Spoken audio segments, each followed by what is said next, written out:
Hello, everyone. This is Scarlett Johnson, and this is Moms for Liberty Unleashed. And I'm here today with a young Gen Z first-time author. His name is Jacob Feinstein, and he's 27 years old. He was inspired to write this sweet book called This Sweet Land. And I've been talking to him for a couple of weeks. Finally, we were able to get this interview done, so I'm really excited about that. And we're going to discuss your book. I have a few images, but I want to first have you introduce yourself and tell everyone why you were inspired to write this children's novel. Yeah, a pleasure to meet everyone. Thank you for having me on, Scarlett. And I got to say the hype up music before getting on here really fired me up. So kudos to you and the team for choosing some good hype up music. But so I wrote the book for a couple of reasons. So as you mentioned, I'm 27. I don't have a family yet. One day I'll have a big family. But right now I have 2 nephews and a niece under 5 years old. And I continue seeing this troubling content in public schools and libraries. Kudos to Moms for Liberty on being really a leader and bringing this content to the forefront. And it kind of dovetails into this really troubling statistic that I saw, where in 1998, 70% of Americans held that patriotism was a very important value. Today, it's just 38%. And so a country that doesn't love itself can't survive. And I wholeheartedly believe that America is worth loving, preserving, and defending. So you could either be upset about something and do nothing about it, or try to make a change. And so that's really what brought me to write This Sweet Land. And you were telling me, so you were raised in New York, so you're a New Yorker, but and you were in Chicago, and now you're in LA. Mm-hmm. And so you hold on just one second. There's a little bit of a noise thing, and I can edit this. I was hearing a bit of an echo, so I just want to make sure that the settings are okay. Was it coming when I was speaking? No, when I'm speaking. Okay. Hello. Okay, better. All right. So that's fine. That's why I like to record, because then we can edit There you go. No, it makes inaction. Justified inaction. Get to do some things in action. So all right. So Jacob, you are a native New Yorker, and now you live in LA. So you've gone from like one very woke area to another even more woke area. I'm not so sure. So what's your story? Like how are you sane? How are you a conservative despite where you've grown up? Yeah, Scarlett, I just follow the best politics in the country geographically. We were talking this before. I was in Boston for a little bit, and in Chicago, so I'm just always in the best places for politics. But really, even though my parents aren't particularly conservative, they're very patriotic. And so that's something that I think is really important, and why, what has shaped my views today, because it's unfortunate that patriotism has become a political statement. To say that you love America, you're instantly labeled as a Republican. And I think that's a shame, because I think loving America should be the standard. So I think that bedrock of loving America has helped me really develop my views, because unfortunately, it wasn't always like this. There's one party that I think doesn't truly love America, and the data shows that. Gallup did a recent poll, and I believe it was less than 40% of Democrats were extremely or very proud to be American, and Republicans more than doubled that. And so I think having that foundation, I should say, has really helped me become who I am today and the views that I hold. Yeah, it's so troubling, because you're right. It wasn't like that. It wasn't always like this. I'm old enough to remember when Democrats were just as patriotic as Republicans. You didn't really question that. There were just maybe some different policy views, maybe different views on foreign policy, on economic policy. But I came of age during the time of Bill Clinton, where when Bill Clinton signed the bills that reduced welfare state. It's just kind of crazy that now there's such a big divide. But so what is your book about? I'm going to put up an image. What is your book about? And what really inspired you for this? Because you're 27 years old. There's a lot that you could be doing, but to decide to write a patriotic children's book and feel so passionately about that, what's your driving force? Yeah, I mean, so yes, this is the cover. I can't take credit for any of the illustrations. Todd Stahl did a great job. My great grandfather was an artist. He was a painter, and that talent completely bypassed me. But I think it goes back to what I opened with, is that a country that doesn't love itself can't survive. And so the best way to ensure that the next generation loves America is to educate them and to ensure that they have good reading materials. I've been speaking with Moms for Liberty chapter leaders across the country, and one thing that I consistently keep hearing is that even in the reddest of areas of America, it's hard to remove from the bad content from schools and libraries. So ultimately, the best way to combat that bad content is to drown it out with good content. And that's really where I want the book to play a role, is that it's another tool that parents and educators can use to ensure that the next generation is growing up being proud of their American heritage. So you can see some of the illustrations that I have up, and this is really sweet. So describe this for me.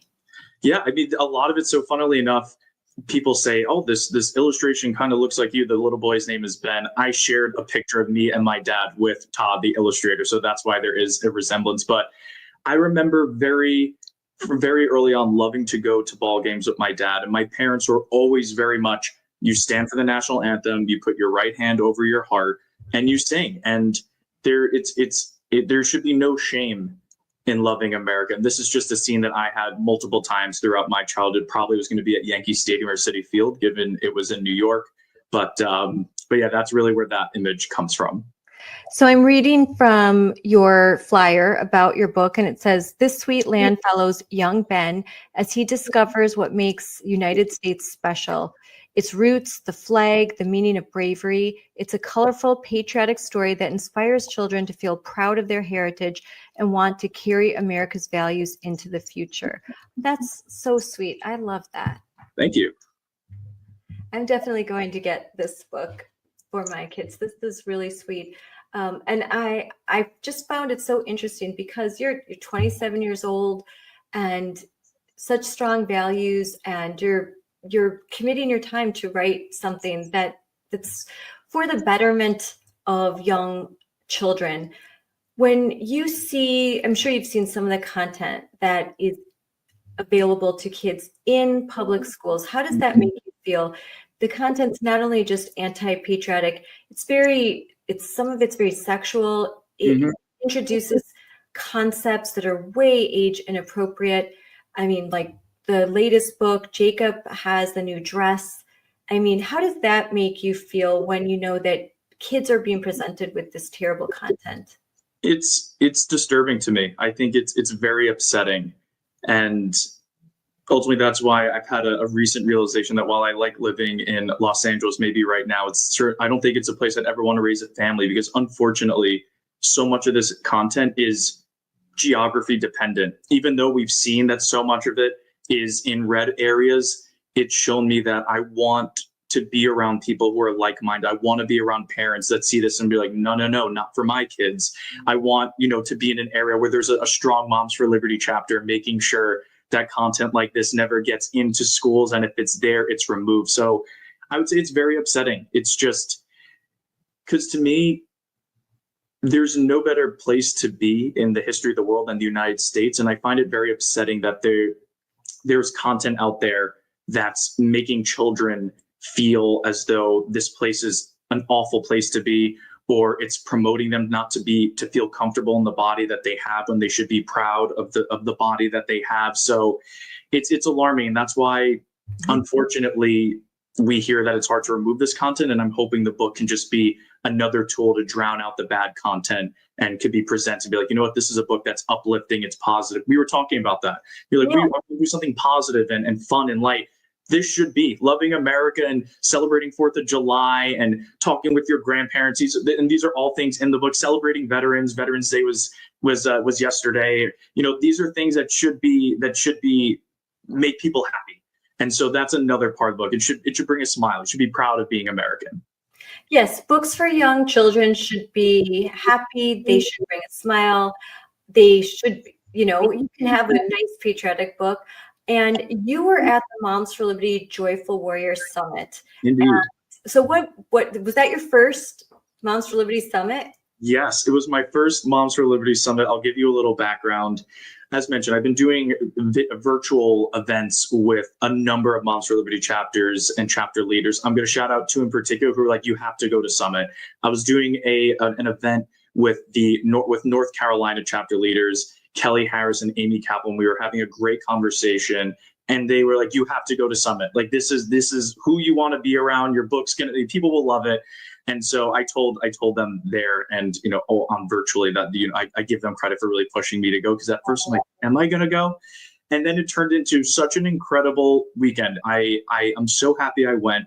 But one thing that I found really interesting is the fact, at first I was like, joyful warrior, like that's kind of counterintuitive, because you would think a warrior is someone who's going to be, like I'm fighting, I'm angry, I'm going to do what I need to do. And while we can channel that energy, you really did feel the joy in the room, where you are supposed to feel uplifted about who you are, what you believe, and the country that you're from. And so, yes, it was. But to answer the long-winded way, I just want to say it was an incredible event, just to give that the kudos to where credit to where it's due. It was my first summit, and I don't plan on being my last. So I'm excited for next year as well. Oh yeah, it'll be great. And so you in California, have you spoken to any Moms for Liberty chapters there? Yes. So I will give a shout out to another person who deserves a lot of credit, who really kicked this all off, Madison Miner of Orange County.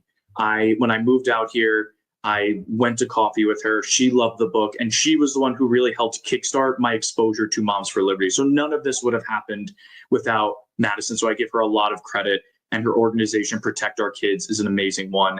I attended their inaugural Conservative Educator Summit, and it was amazing to see an inaugural event with the attendance and energy that it had. So excited to see where that goes further. But Madison also 100% deserves a shout out here.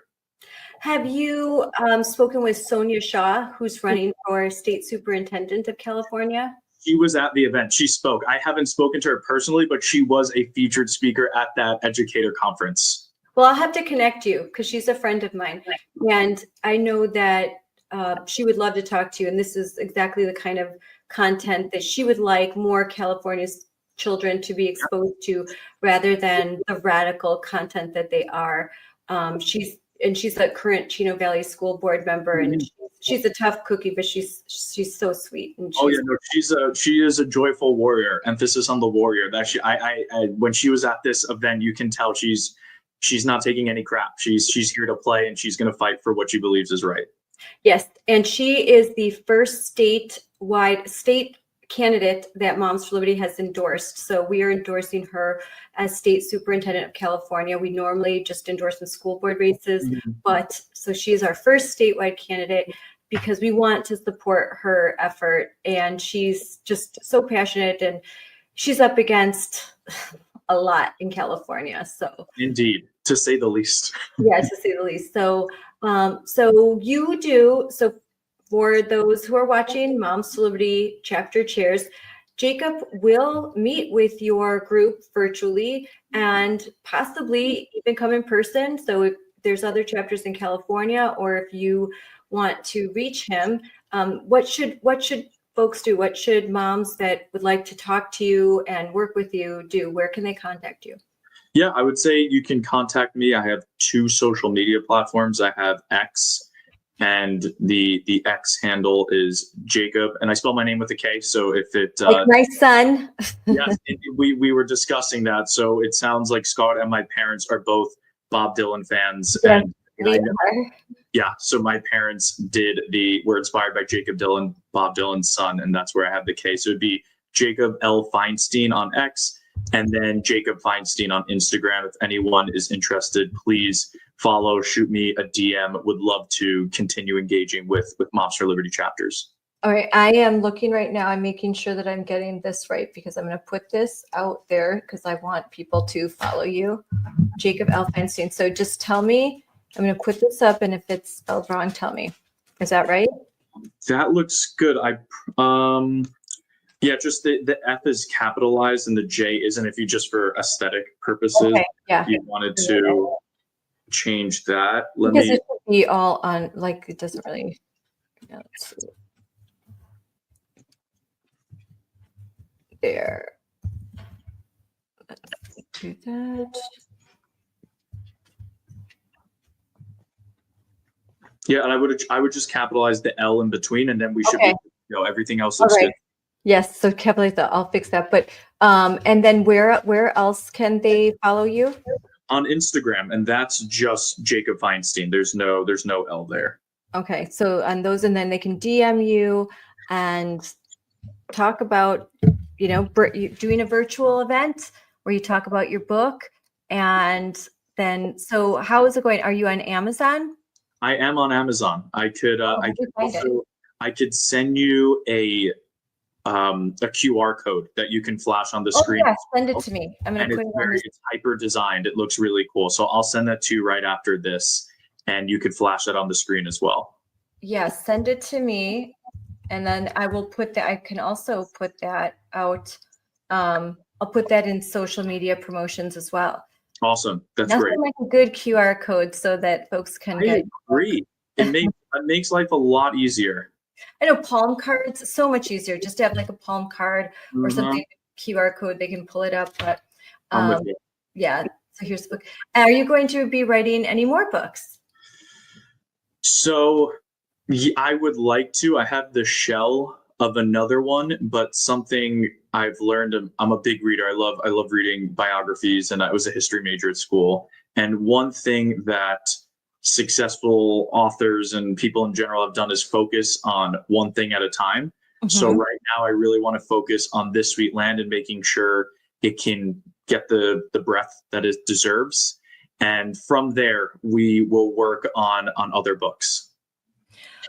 Well, the America 250 celebration is going to be huge. And I know we at Moms for Liberty, we are going to be doing a lot of work. So hopefully we can collaborate, because this is just the kind of material that we want to amplify and make sure that more American children have access to, especially as we celebrate the 250th birthday of our country. And President Trump is really, they're going all out, and we're part of a special committee.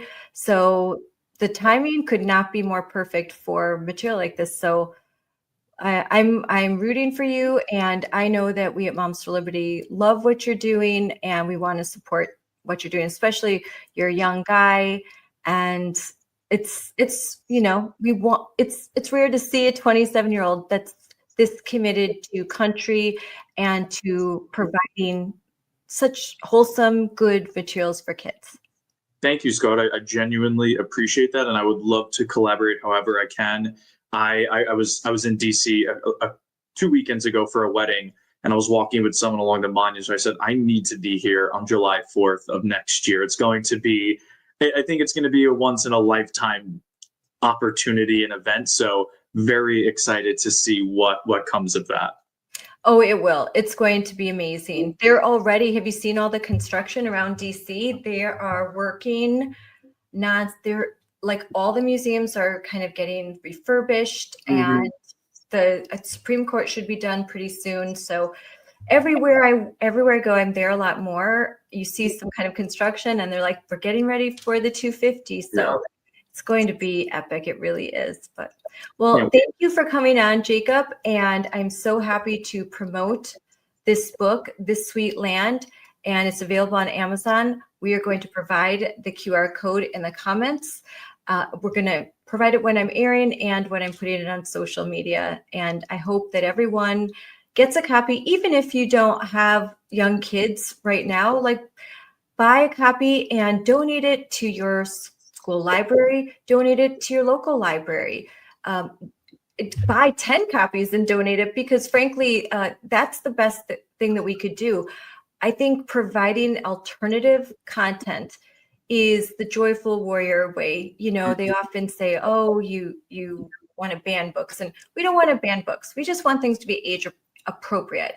And a great way to counter this whole like lie that they spread about us is to provide alternative material that there's no one, Democrat, Republican, you can't look at this book and think, oh, I don't want my kids to see this image. You know, of course, they're not going, you know, you'd have to be like AOC level of crazy. I agree. No, there is nothing political or controversial about this book. It's purely about growing up to love America. That's it. That's really it. And the one other thing that I would love to note is that 5% of the profits go to a veteran advocacy nonprofit that I've been volunteering with since freshman year of college, called Points for Patriots. And so our mission is really just a quick, you know, aside, because I think it's an incredible organization. Our mission is to bridge the military-civilian divide, since so many civilians don't know veterans at all, and they sometimes have a really kind of warped conception of veterans, and veterans sometimes struggle with coming back into civilian life. And what I think is special, what we do is that we flip the script. The veterans become the mentors, and we connect them with high school students, and then they help each other, I should say, organize sporting events to raise money for the charity. And so not only are we bridging that military civilian divide where high school students are becoming friends with a veteran, but we're also providing that sense of social entrepreneurship and ownership and execution, which is, you know, crucial for anyone, but especially a high schooler getting, you know, rising into the world, and a veteran who's just entering it again. So wanted to highlight that, because I'm really happy that, you know, not only is the book hopefully can help inspire the next generation to love America, but also directly helping veterans transition back to civilian life.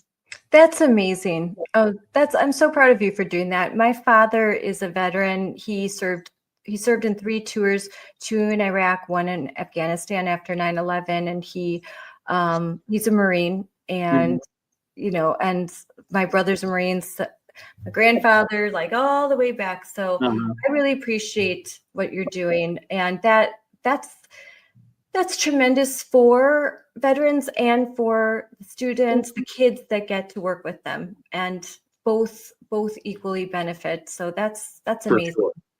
That's right, 5%. So can't go wrong here.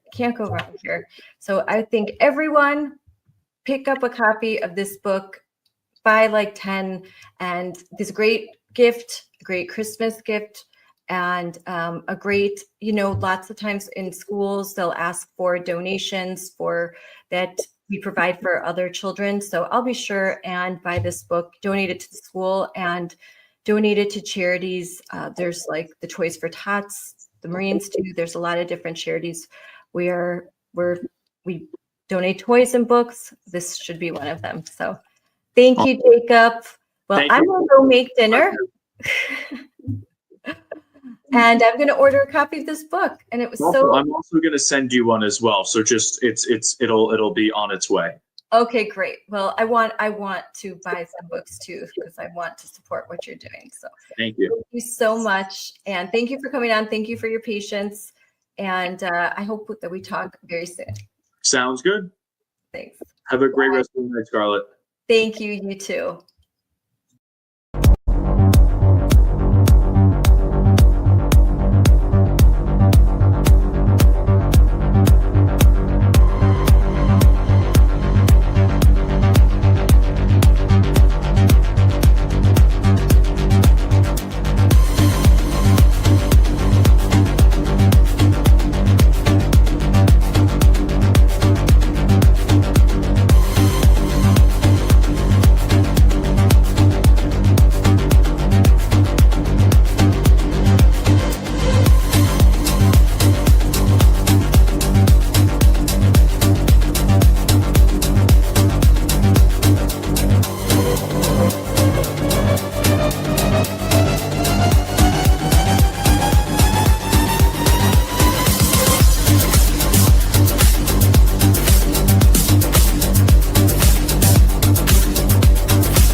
Hi, everyone. Welcome to Unleashed with me, Scarlett Johnson, presented by Moms for Liberty.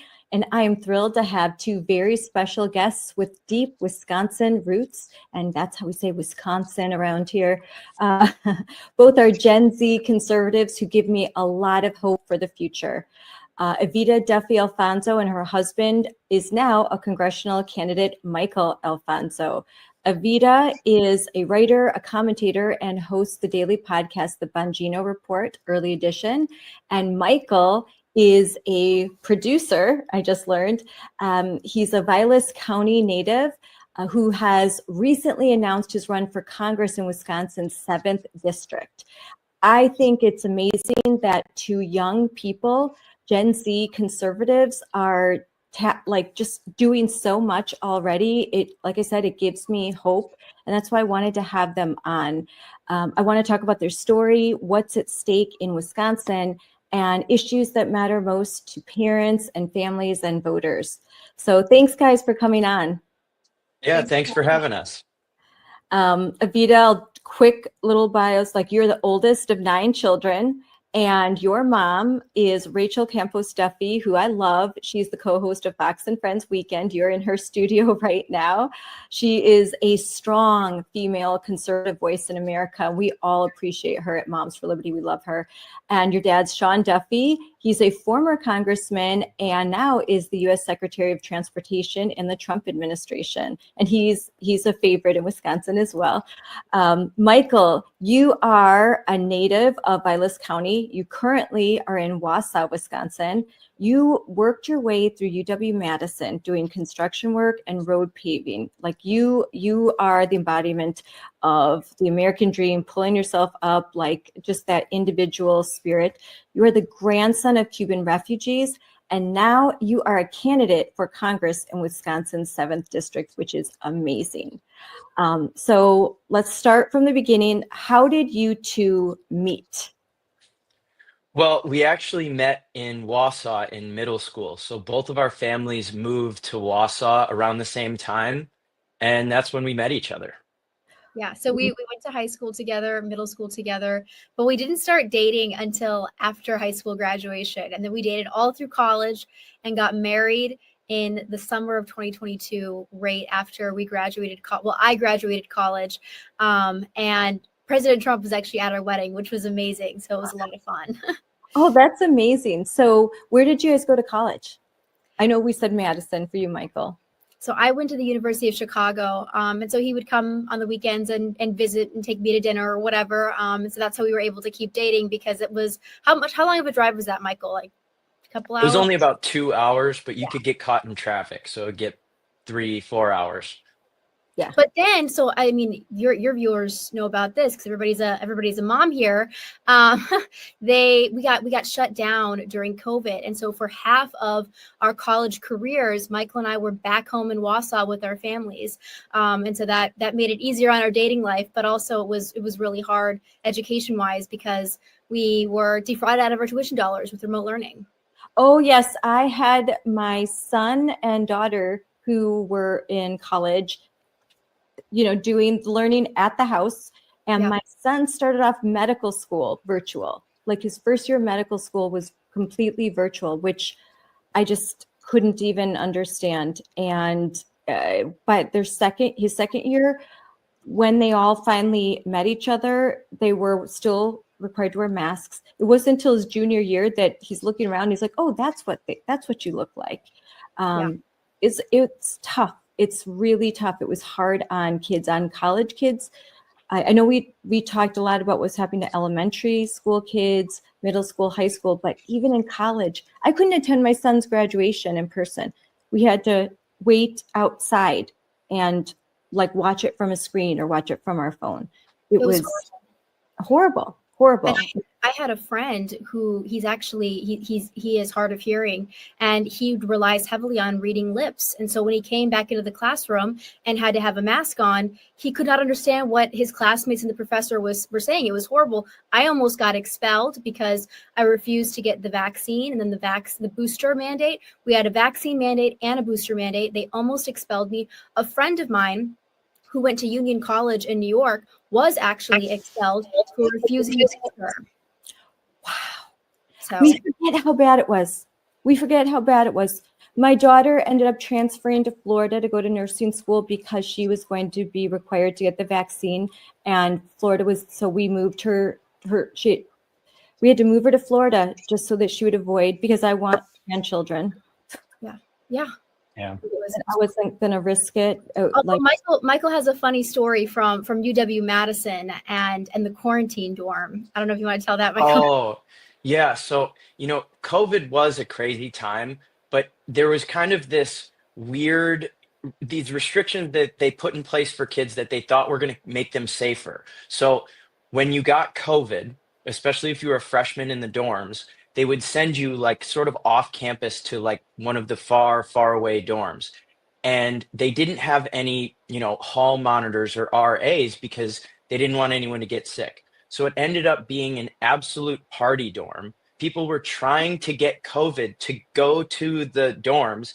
And I remember coming there home. was no supervision. It was just like a Yeah. free for all in there. I was coming home from the library at like 12 o'clock at night, and you could see the strobe lights and hear the music from the dorm as I was walking home. It was ridiculous.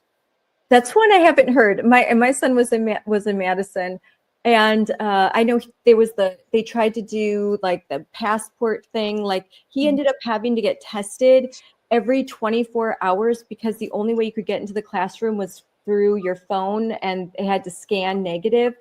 And it was then they tried to do, didn't they try and do like a tattletale site, like Yes. if you see someone say something, and it turned out that people were taking pictures. Yeah, it was a nightmare. Some of us may or may not have had really good friends who would prop a side door open for us if the passport wasn't working so we could get into class. But yeah, it was a nightmare.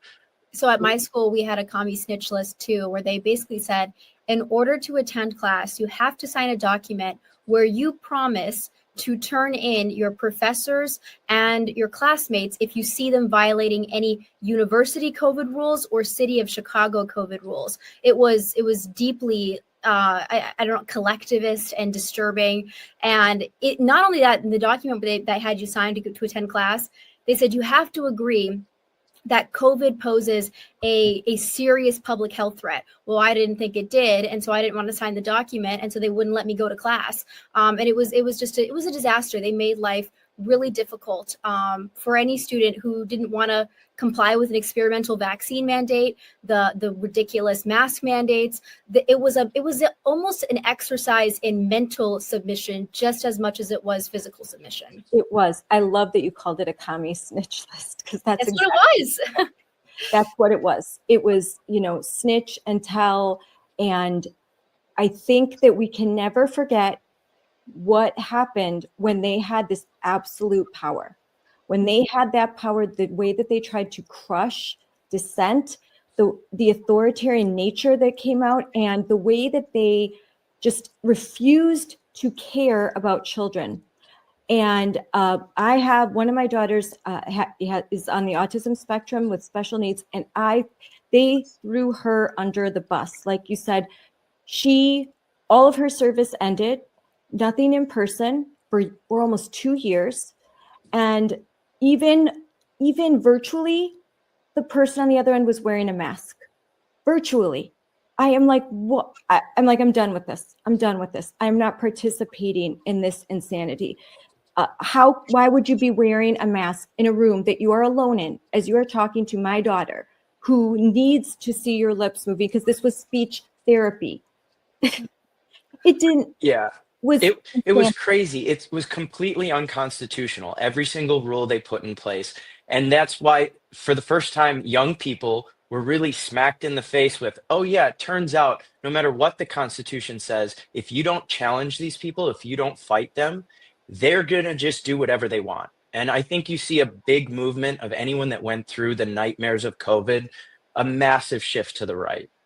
So Michael, this must have had a very serious effect on you, that you're very young, you're living in this sort of in Madison, which we call like the Socialist Republic of Madison. It's like I mean, crazy town in Wisconsin. Wisconsin, you look at a map after an election, it's just red, red, red with these little blue spots, but it's Yep. Milwaukee.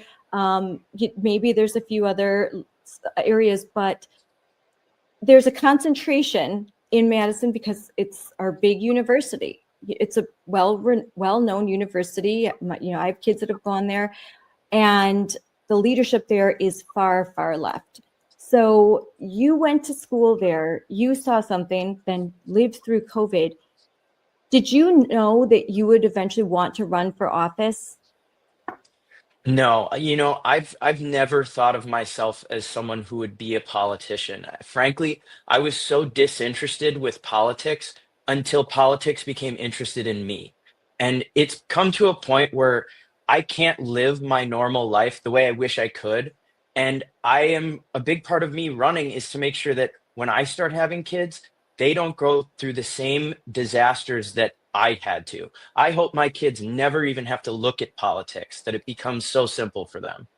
Do you feel like this is almost service, this is duty, that this is something that you have to do, not necessarily what you want to do, but what you have to do because young people have to get involved, they have to participate, and they have to serve in order to save our state and our country?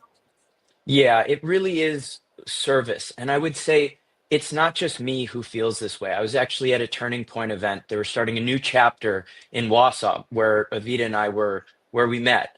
And it was amazing. There's so many young people, they want to get active and they're not sure how. And Turning Point is showing them, here, you can knock doors. It might be scary, just knock 5 doors. It makes a huge difference.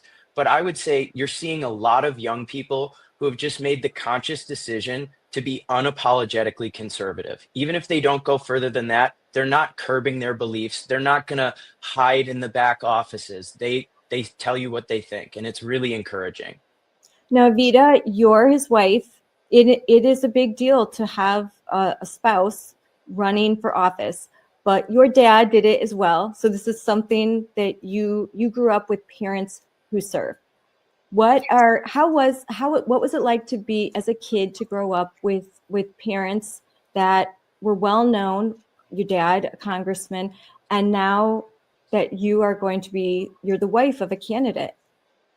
So my dad was in office from 2010 for another decade, and he was wonderful, and he's actually was the member of Congress in the district that Michael is running in now.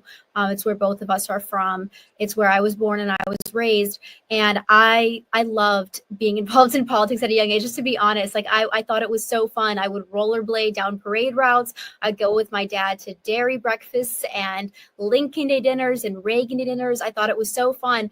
And in rural Wisconsin, I'm not like a Virginia member of Congress's daughter, so I don't get to go to all the fun DC events. I'm one of 9 kids, so we didn't have the money to constantly send us over to be part of that DC world. So I didn't even really know what that was about. I just loved the travel and the experience that gave me. And so I don't know, I'm so excited that Michael is running now. I think it's awesome. And I'll just say this, if you look at who are the young members of Congress right now, we're not being represented very well as young people. We have Maxwell Frost. He's horrible. He's probably one of the worst members in Congress at the current moment. I think Michael would actually represent the growing number of young people, and especially young men, who are desiring a return to traditionalism. So I know what this job is about. I know how much hard work it takes. This is a massive district. It's the biggest district in the state of Wisconsin. It's one of the biggest in the country. And so I'm ready to support him in any way I can, be there, driving, going places, doing things to make it happen. I'm more than excited about it, and I know what it takes. Yeah, Avita's 100% right. Because I have worked many campaigns across Wisconsin, and I was a surrogate for Trump. When you are campaigning across Wisconsin, it is not the DC jet set life. It is going, but it's wonderful. I fell in love with Wisconsin going through it, and the area that you'll represent is so beautiful, and it is for Moms for Liberty. Our strongest chapters are developing there, our fastest growing. We are growing their leaps and bounds as more parents are becoming aware of what's happening in their schools. And what happens in Madison isn't staying in Madison. It's trickling into even more rural and suburban areas. But you go to state fairs, you go to farms, you're doing things in a community, you're surrounded by real people.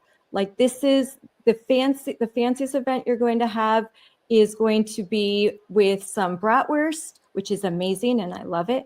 And it's going to be all Wisconsin, and it's different. And growing up that way and loving it, that's amazing. And I'm the oldest of my family, and my dad was always into politics. He was a Marine. And so I just love politics too. Some of us are weird that way. We just Scarlett, can I just say to your audience, because so that they know, the first time that we actually met was I was working on an article for the Federalist about what was happening in Stevens Point and in their school district. There was a lot of corruption. They were doing things and injecting woke ideology, and the parents weren't aware of it. And you were so knowledgeable on the subject. So as I was reporting on it, you were an amazing source. I was like, this woman, she's like a dictionary. She's like Google. Like, I talked to her and she has all the facts and the numbers memorized, and great context that you gave me. So it was a good article. And I think what was so amazing about it was, you're right, Scarlett, like, so many people in this area.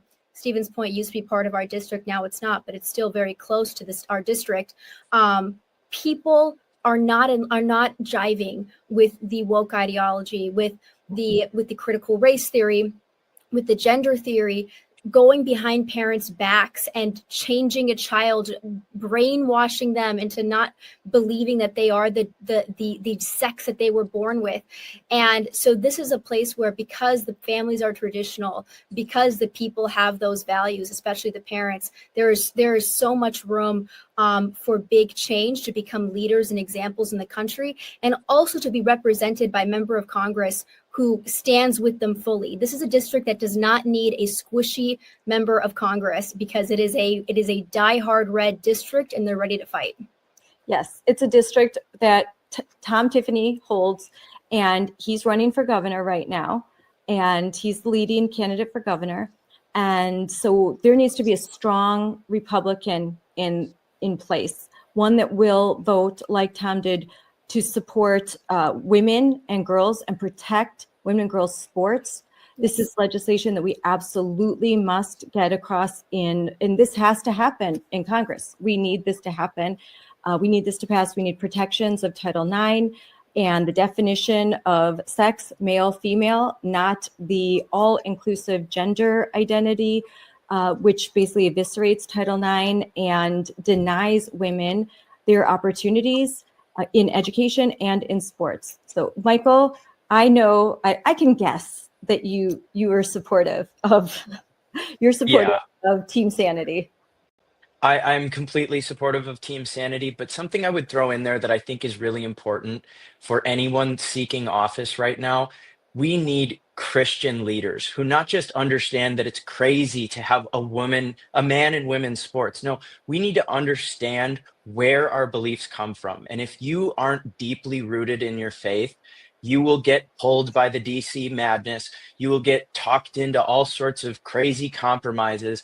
We need people who understand why we believe what we believe. That is 100% true. And you said your grandparents are refugees from Cuba. So you must have heard some pretty terrible stories of what it was like for them to live in a country that denied all Western values and Christian values. Yeah, it was horrible. Cuba went from one of the greatest places to be in South America, Central America, to practically within, a decade being the worst place you could possibly be. And my grandparents were lucky enough to see the writing on the wall and to leave. But many people were trapped there. And I actually have extended family who I've never met who are over there. And I think when you see people like Zorhan Mamdani preaching free rent and free healthcare, that it can sound great, especially to young people who are struggling so much. But that's why we need leaders who say, no, this isn't you think you're just going to get free rent, free healthcare, cheaper groceries. That's not what happens. What happens is equitable suffering for everyone. And his message seemed like that's all everyone's been talking about. This message resonated with a lot of Gen Z in New York. And so providing that alternative message is so important. I mean, Evita, what I know, because you're on a show daily, Don Bongino. How important is it for us to have a message for kids your age? I have kids your age. Yeah, so I would say part of why Zoran Mamdani won isn't that he's a communist necessarily. It's that he's a populist. Zoran Mamdani was actually talking about how do we lower the price of rent? How do we lower the price of groceries? How do we make life in New York City more affordable? And that's a winning message. And it's a winning message, but it actually, if you're Zoran Mamdani, you're not going to get winning results. This, again, is what Michael said, it brings equitable suffering to everyone. We can message the same way Zoran Mamdani is on the right and actually deliver for people. That is what MAGA is all about. It's about lowering the cost of living. It's about making life better for regular working class Americans. It's about increasing those deportation numbers to increase the value of labor in this country. It's energy independence in this country. It's tax breaks for married couples with children. These are policies that we could implement on the right, that we could champion on the right, and we have been, but I think more of us need to do it, that actually speaks to populism, speaks to the issues affecting young people. Michael has been talking about really incessantly on the campaign trail the ability for young people to own a home. How do we make that happen? Right now, in the 1970s, a home cost 2 to 3 times the annual income. Now it's nearly 10 times the annual income. It's gotten out of control. And so we need to be talking about things that people actually care about, especially young people. Zoran's doing it. The only problem is he's not going to actually fix the issues. You're exactly right. There is the affordability crisis. That is real. And as conservatives, we have to understand that. I know Ben Shapiro would say facts don't care about your feelings, but sometimes feelings don't care about facts. And with the numbers that you mentioned, we need someone to talk to young people about what's happening in a way that they can understand. And the messenger has to be someone that they can relate to and feel like, okay, this person gets it. This person understands what I'm going through, and have those solutions. There are a lot of solutions out there that people don't know about because they're not in our echo chamber. And it's hard for us as in media. It's hard to get that message out because there is a concentrated effort to keep the normal American people knowing what's going on. Like what you said with Stephen's point. It should have been mainstream news. It should have been the cover of the Milwaukee Journal that Gigi Stahl is indoctrinating teachers, talking about furries in classrooms like that. Litter boxes in the bathrooms. Litter boxes in the bathrooms. I know everyone, the thing that's never happening where teachers are asking, are there going to be litter boxes? In a professional development, that should have been front news, but it's not. It's not. Milwaukee Journal will just not talk about that. So we need people that will talk about it and young people that are just legitimate. And so I appreciate that you are talking about these issues and working with groups like Turning Point, where that's the message that they are just trying to get to these young voters, these college age voters.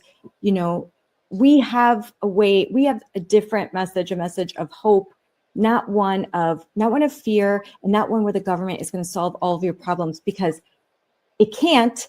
And in the attempt to do so, it's going to just destroy everything.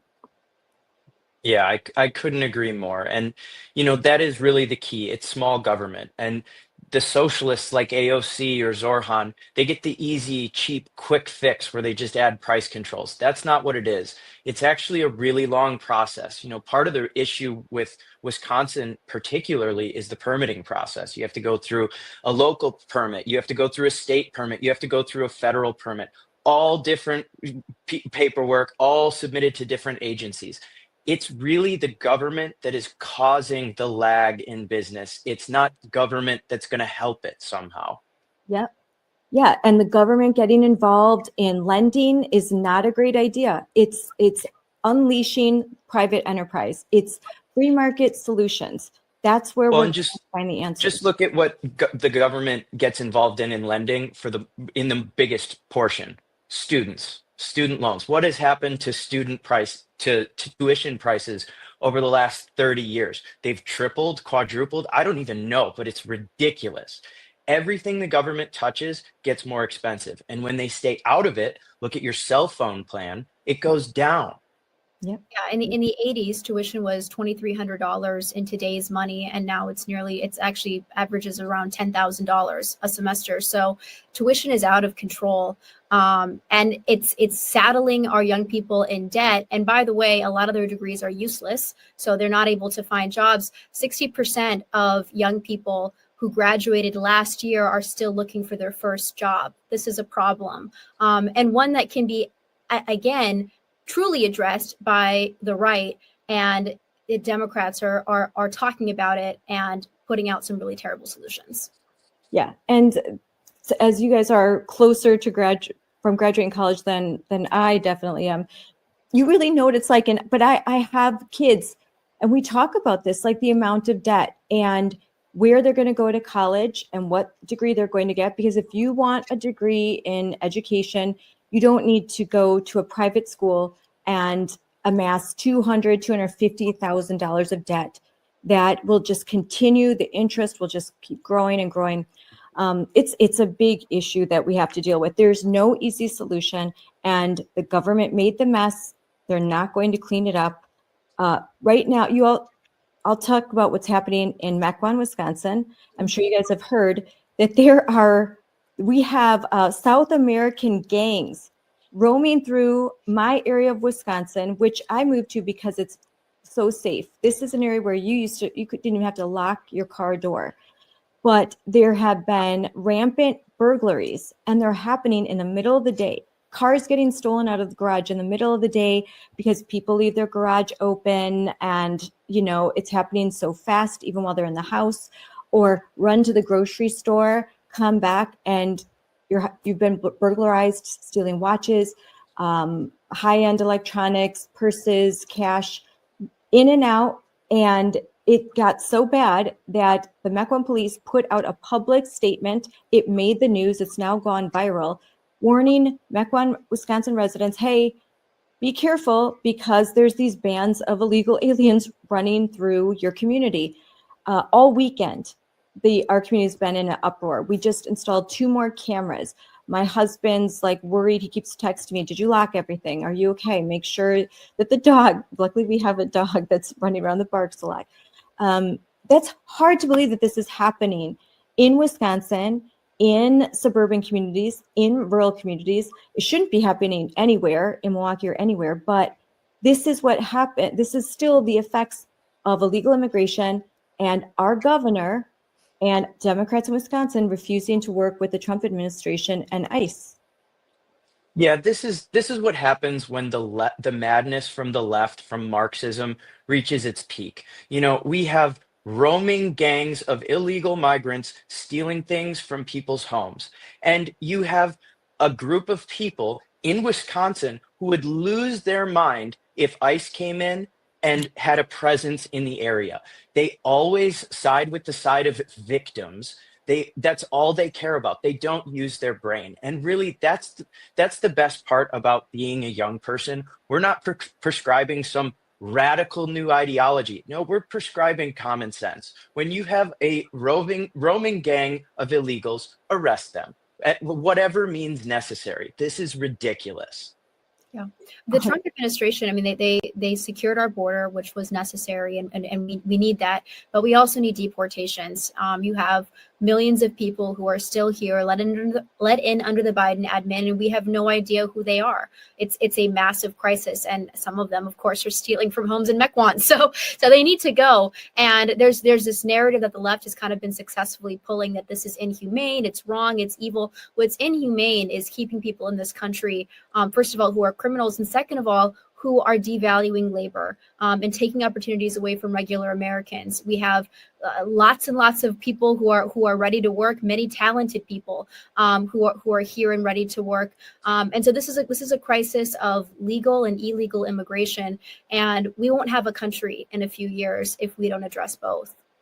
So I have friends who live in Chicago, and they've told me, and I've talked to some people off the record, and the belief is that the Trump administration's success in Chicago has led to what's happening here in Mequon, that they've moved because ICE has been, the presence there has been very helpful for Chicago in reducing crime, but these crime rings have now moved to Wisconsin and other states because they've been driven out of Chicago. So glad for the success there. Welcome ICE to come here and to continue that. Like, I think the presence deters, like, it, you know, you don't feel as confident to do these things when you know that, okay, there's an ICE presence and I will be deported. And so a lot of the crime will then move to another area. So I think this approach by the Trump administration has been successful. And now in Wisconsin, hopefully we will see an increased presence of ICE to deal with this situation. Well, I would love to see that. I would have to say I doubt it, because this is the problem with having left-wing governors. If you have a governor that fights tooth and nail against the president, it becomes very difficult for him to bring in ICE and, federal law enforcement, which is exactly what they're for, to aid local authorities. And I hope we see a massive increase in ICE presence, but I doubt it with Governor Evers. I mean, he's too busy covering up for pedophiles in the school districts to care about people who are getting their cars stolen in Mequon. Why don't you talk more about that, Michael? Because it is a huge story in Wisconsin regarding what we call the Department of Instruction. That's our state Department of Education, run by Jill Underly, and former DPI, Department of Instruction, was Governor Tony Evers, a Democrat. So why don't you tell everyone this story? It's absolutely shocking.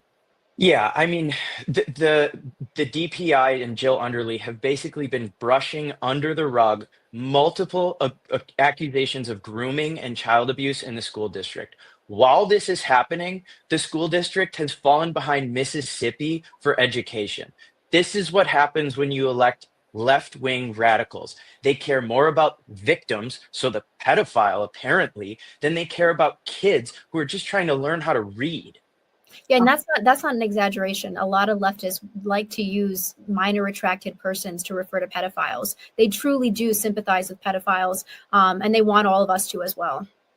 Yeah, Governor Evers was just recently asked by Spectrum News if he would support the GOP legislation that would define the term groomer as it applies in K through 12 education, so that basically we can take care of these issues. And he said he's worried that that kind of legislation might make it hard for a teacher to hug a child or a student. I mean, this isn't rocket science. We're trying to protect kids from predators instead of letting them quietly resign and covering it up and shoving it under the rug, that you actually deal with and prosecute these people.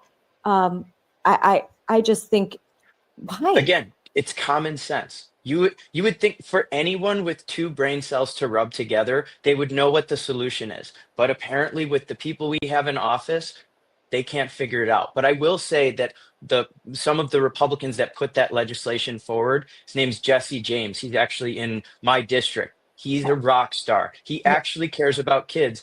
And this is the battle. It's no longer right versus left. It's not a political fight. It is a spiritual battle. Are you on the side of grooming children, or are you not?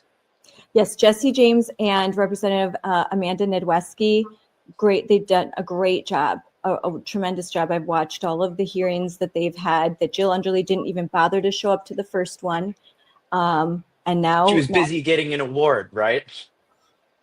Yeah, an award when Wisconsin is dead last in educating children of color, Black children, the worst in the country. Their reading levels are 5%. That means only 5% of Black children in Wisconsin can read at grade level. And she's getting an award. It should be an award for the worst. And DPI recently they changed their report card for school districts, if I'm right about that. And they've altered the way that they are ranking all of the schools in the state of Wisconsin. So ones that should be getting Fs are now, getting passing scores. And I think there's a DEI angle to this as well. So they're ranking schools who have Black and brown students who do somewhat better as higher than schools who are actually having their test scores successful irrespective of race. So it's not accurate scoring, and it is a disservice to the students. The safety and education of Wisconsin students is failing because of Democrats who are in charge of DPI and the school system in general. Yep, you're 100% right. They have this whole complicated formula that has a DEI component. 25% of the scoring is dependent. They fudge the numbers. They have a different formula if you have a certain quota of kids of different ethnic identities. So, and you're doing no service to children in Milwaukee, children that are Black and brown, and being Black or brown, and I am brown, so it doesn't make you inherently disadvantaged. Your skin color has it's completely ridiculous to go along with this critical race theory that if I have brown skin, then, I'm a victim. And if I have white skin, then I am automatically a perpetrator. And both of you are of Hispanic background. So I know you feel me on this. Yeah, and the quote that comes to mind of this situation is from Clarence Thomas. It's one of my favorites. Nothing is worse than the subtle racism of low expectations. When you expect less of someone, they will achieve less. You need to expect the same of every kid, regardless of race, gender, ethnicity, you name it. That's what matters. Kids they want goals to achieve. And if you set, you're Hispanic, so you don't need to read as good as the white kids. It's horrible. They're ruining children. And do you think, because that's another angle. You're young, conservative, Michael. You also are of Hispanic descent.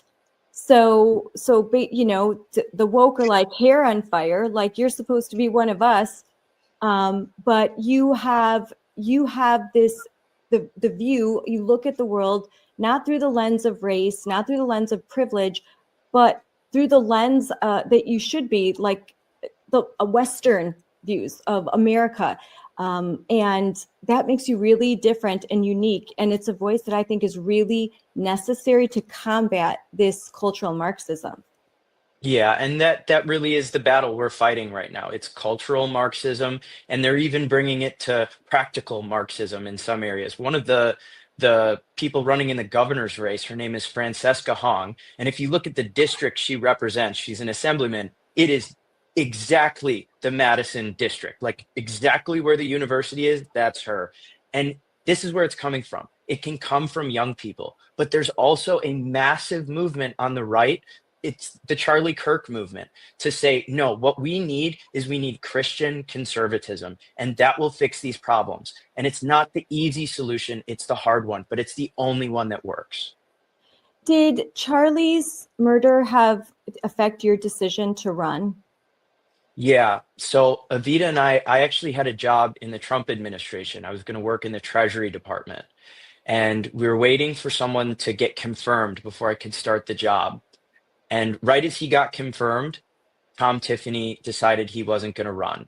And frankly, I didn't know if I wanted to, uproot every bit of our plans and, run for Congress. But I felt called to do it. And then Charlie also got shot in the middle of it. And everyone always says, wherever I go, you're 25, you're pretty young to be running for Congress. And I always say, yeah, I am young, but we're the battle-tested generation. We were on college during COVID, BLM, and then, what many of us would consider almost a family member because he was on every TV, every phone. Charlie Kirk got assassinated live on X or television or wherever you watched it. And that was the moment where I think I decided, and Evita agreed with me, that it doesn't matter about age and experience. What matters is your character and your conviction. And we're going to bring that to America and most importantly, Wisconsin.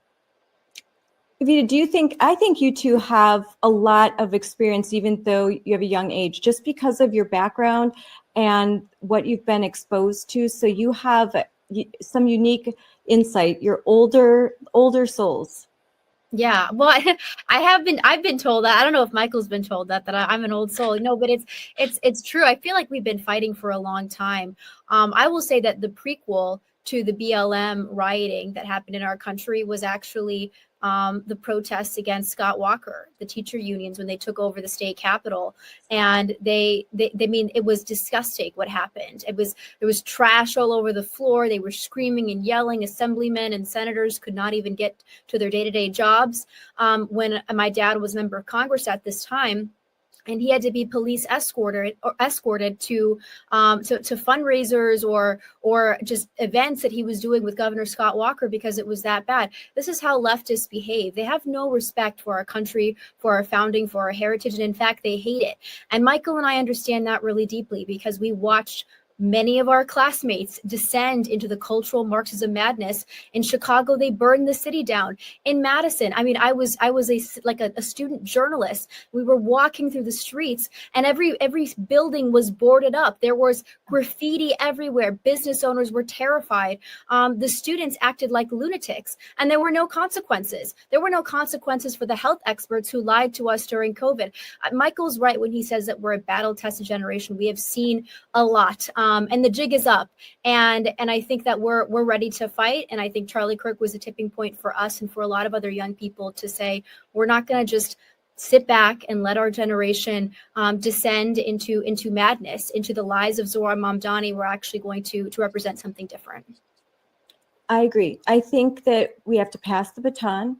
We have to allow young people to start to, with their fresh set of eyes, look at the problems and come up with different perspectives. You guys are the future, and we should be encouraging and celebrating the fact that you're willing to make this huge sacrifice and run for office, because it is a real sacrifice. It can be a lot of fun, but it's a lot of work, and that we're always trying to get Gen Z and younger people involved. And so when they are getting involved, I think we should be extremely supportive and open to their message, because it's the message of the future. We appreciate that. I love all the support that we can get. Yes. So in closing, and I know Michael will and Evita, I'll see you a lot in Wisconsin, which is awesome, because we are going to be getting very involved in the 2026 elections. Moms for Liberty, Wisconsin, we have a legislative day, February 3rd and 4th, and you all are invited for sure. I'll give you more information. We're inviting all the candidates. We invite the Democrats too. Sometimes they show up, and I would love for them to watch one of my presentations about what's happening in schools, because it would blow their mind. I think blow their mind. But they come in, and then they usually leave after 2 minutes, like, this isn't happening. It's like, yeah, well, I brought the receipts. These images are direct from what's happening in classrooms. But we would love for you guys to join us. And so there's an open invitation. But I'm thrilled that you are running.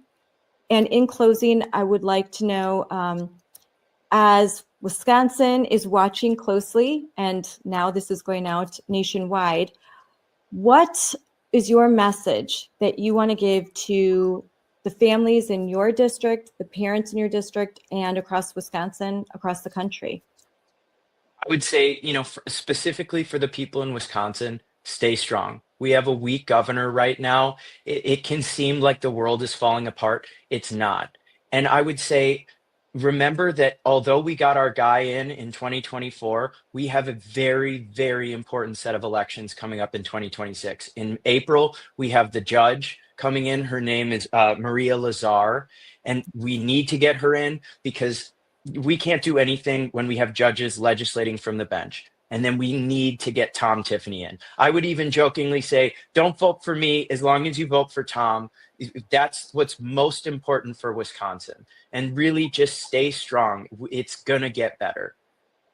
And I think you vote all down ballot. Definitely vote for you too. But that April election, that's also school board elections. Those are the nonpartisan elections in Wisconsin. They're separate, but you're right. The election Nonpartisan. Nonpartisan. I know it's annoying. it's not nonpartisan, but yeah, Maria Lazar is running in that very important state Supreme Court race. And then your election is coming up. No, this would be November, and we'll see how primaries and all of that go out. But so Evita, how important is the 2026 election? Well, it's essential. Right now, President Trump has a lot of executive orders. We need to get members of Congress in to continue to actually implement these executive orders into law. Otherwise, whoever comes in next could tear down everything good that President Trump has done, and that includes protecting women's sports. This is across the board, tons of issues. We need to maintain our majority in Congress, at least in the House. And the other thing that I will say just about Michael, I think it's really important that we elect Republicans, we elect conservatives, but more importantly that we elect people who are good people. And I can shamelessly, because I'm his wife, I can tell you that Michael is somebody who is worried about his soul, and everything that he says and does, he is thinking about what comes next. And that's the kind of person that you want representing you, who is really thinking about the next life, which is what really matters, and will act on it. That's how you have good legislatures, good people who are willing to do what's right in positions of power and under a lot of pressure. I think that's great, that we need to look at character and not just say, oh, what is your view on the policies? Because Michael, if you are conservative, everything you're saying, it rings true, So what else do you have to offer? And the fact that you are young, you're idealistic, and that you are a Christian, you are unabashed about that, and that you have a message that you're giving to other young men your age, which is similar to Charlie's, which is love God, get married, have kids, and devote yourself to a cause that's greater than yourself. Don't get lost in the material world. You have a higher calling. So I appreciate that. Well, thank you. And that really is the defining thing in every decision. First, it's America first, and second, you always need to remember that there's something after this, and that it doesn't come down to the next election or even the current election. It comes down to what's right and what's wrong. Yes, that's 100% right. Well, thank you guys for joining me. I'm so happy that you're running for office, Michael. I was so pleased to read about it on social media, and that's why I contacted right away. Because I just want to see conservative Gen Z serving in office and taking the lead and us passing the baton to the next generation. I think it's really important for the survival of our state and our country. Yeah. Thank you for having Well, me. that means a lot. Thank you so much for having me. And if anyone wants to look at the website, we have all of our issues all laid out and how we're going to address it. It's Alfonso for Wisconsin. And I'll make sure I put all that up in comments and links, ways that they can contact you, your website, and everything that they need if they're interested and if they live in your district, especially, so that they can know what you're about and spread the word. Well, Scott, I thank you just so want to much. say thank you so much for having us. You are amazing, and I'm sure your viewers know this, but you are a champion for women, for children in our state, and we are also grateful to you. Oh, thank you so much. That's so sweet. Thank you. Yes. All right, guys. Well, thanks for joining me for this episode. And I'm sure I'm going to have you on again, because there's going to be some crazy things happening in Wisconsin. We're going to be a battleground state. And so it's going to be fun. Awesome. Thank you. Yeah. Thank you for having us. Bye. What a great discussion with tremendous young people. And I wanted to take this opportunity to share my screen and go to Michael's website. So here, let's go right there. There we go. And we'll add some volume. And there we go. So you can hear this. So here you can go to alfonsoforwisconsin.com. And high-paying jobs so people can plant their roots, raise their families here, and build a future they're proud of.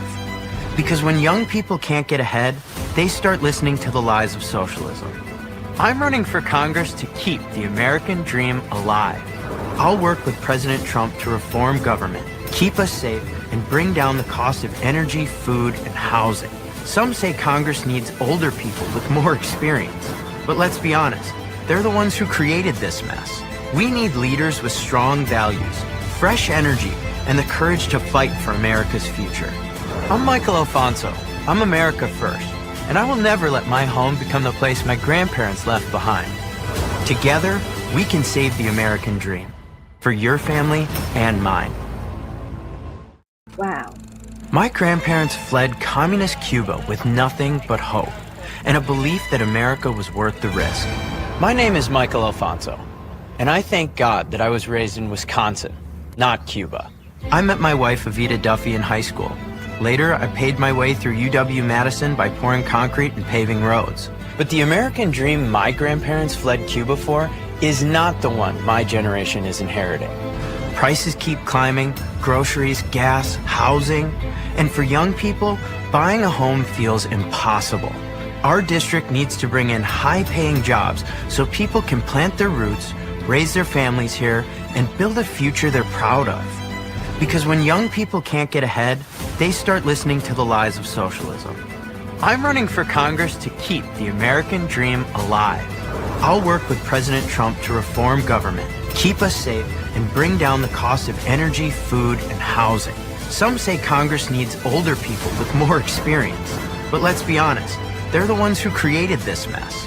We need leaders with strong values, fresh energy, and the courage to fight for America's future. I'm Michael Alfonso.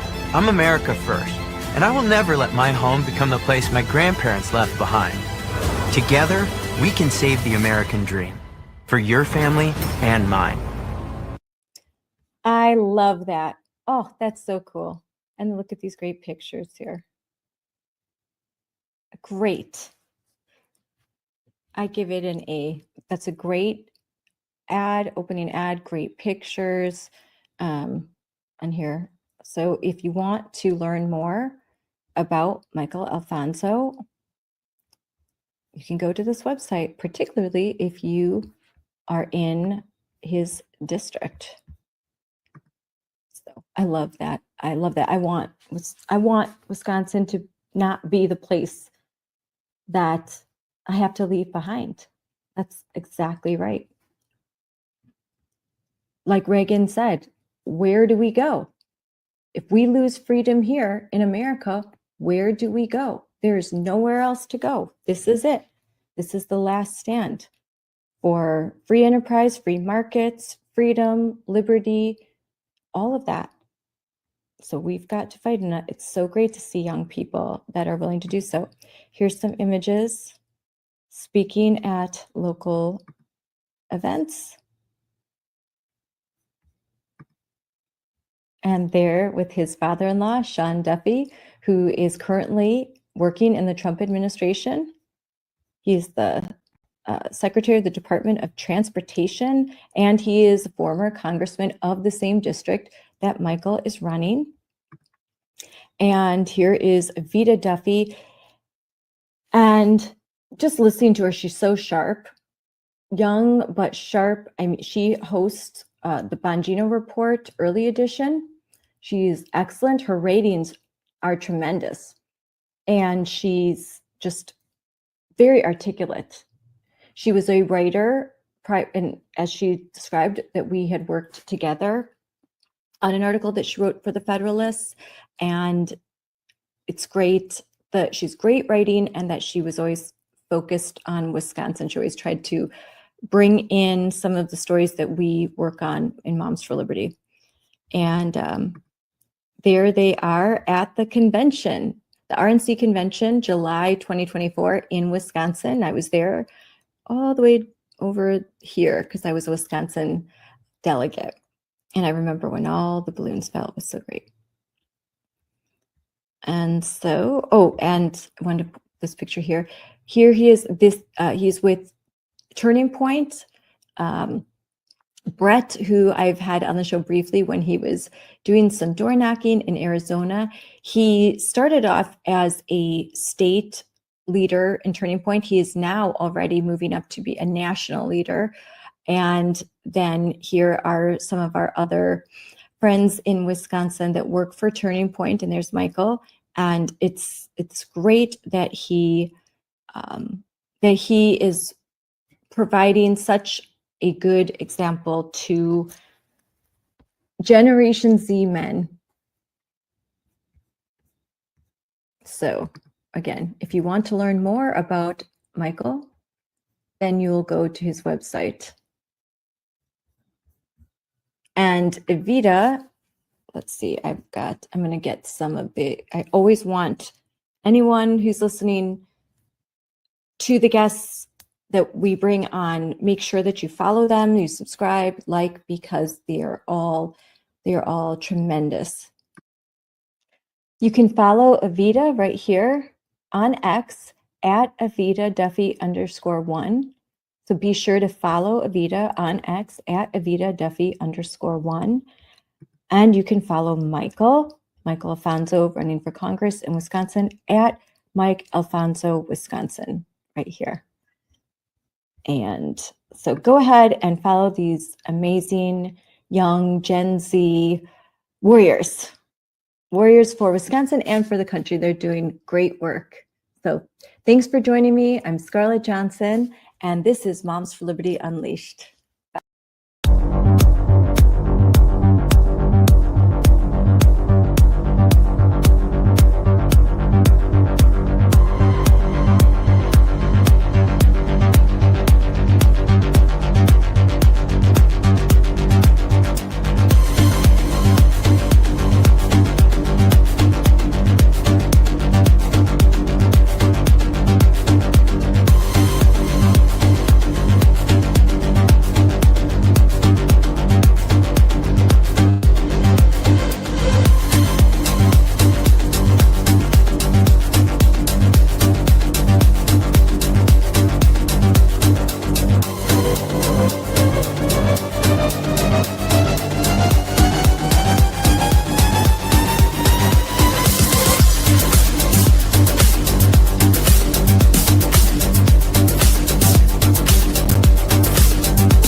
Hey everyone, welcome to Unleashed with Scarlett Johnson, presented by Moms for Liberty. And today I am joined by a special guest, Alexa Anderson. She is a collegiate track and field athlete from Oregon and one of the few young women in America brave enough to take a public stand for fairness in female sports. I'm so glad that you could join me, Alexa. We first met in person when we were in Orlando at the Moms for Liberty Joyful Warrior Summit, where you were a panelist on one of our favorite events that we did of the summit. You were with Jennifer Say, and you're with your other two friends that will be joining me later on today. And we're going to discuss kind of the same thing.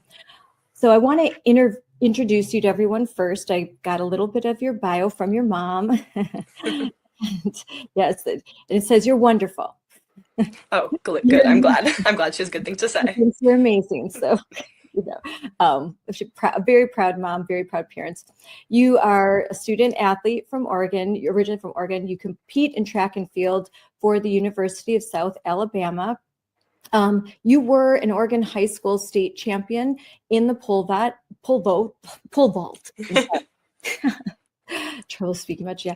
And finished off your senior year 8th in the nation. That's really impressive. Since then, you've become an advocate for the protection of women's sports after taking a stand against Oregon's allowance of biological males in the women's sports division. So that's like just a little nutshell, but there's so much more to learn about you. And I want to talk about the fact that you were just recently given an award.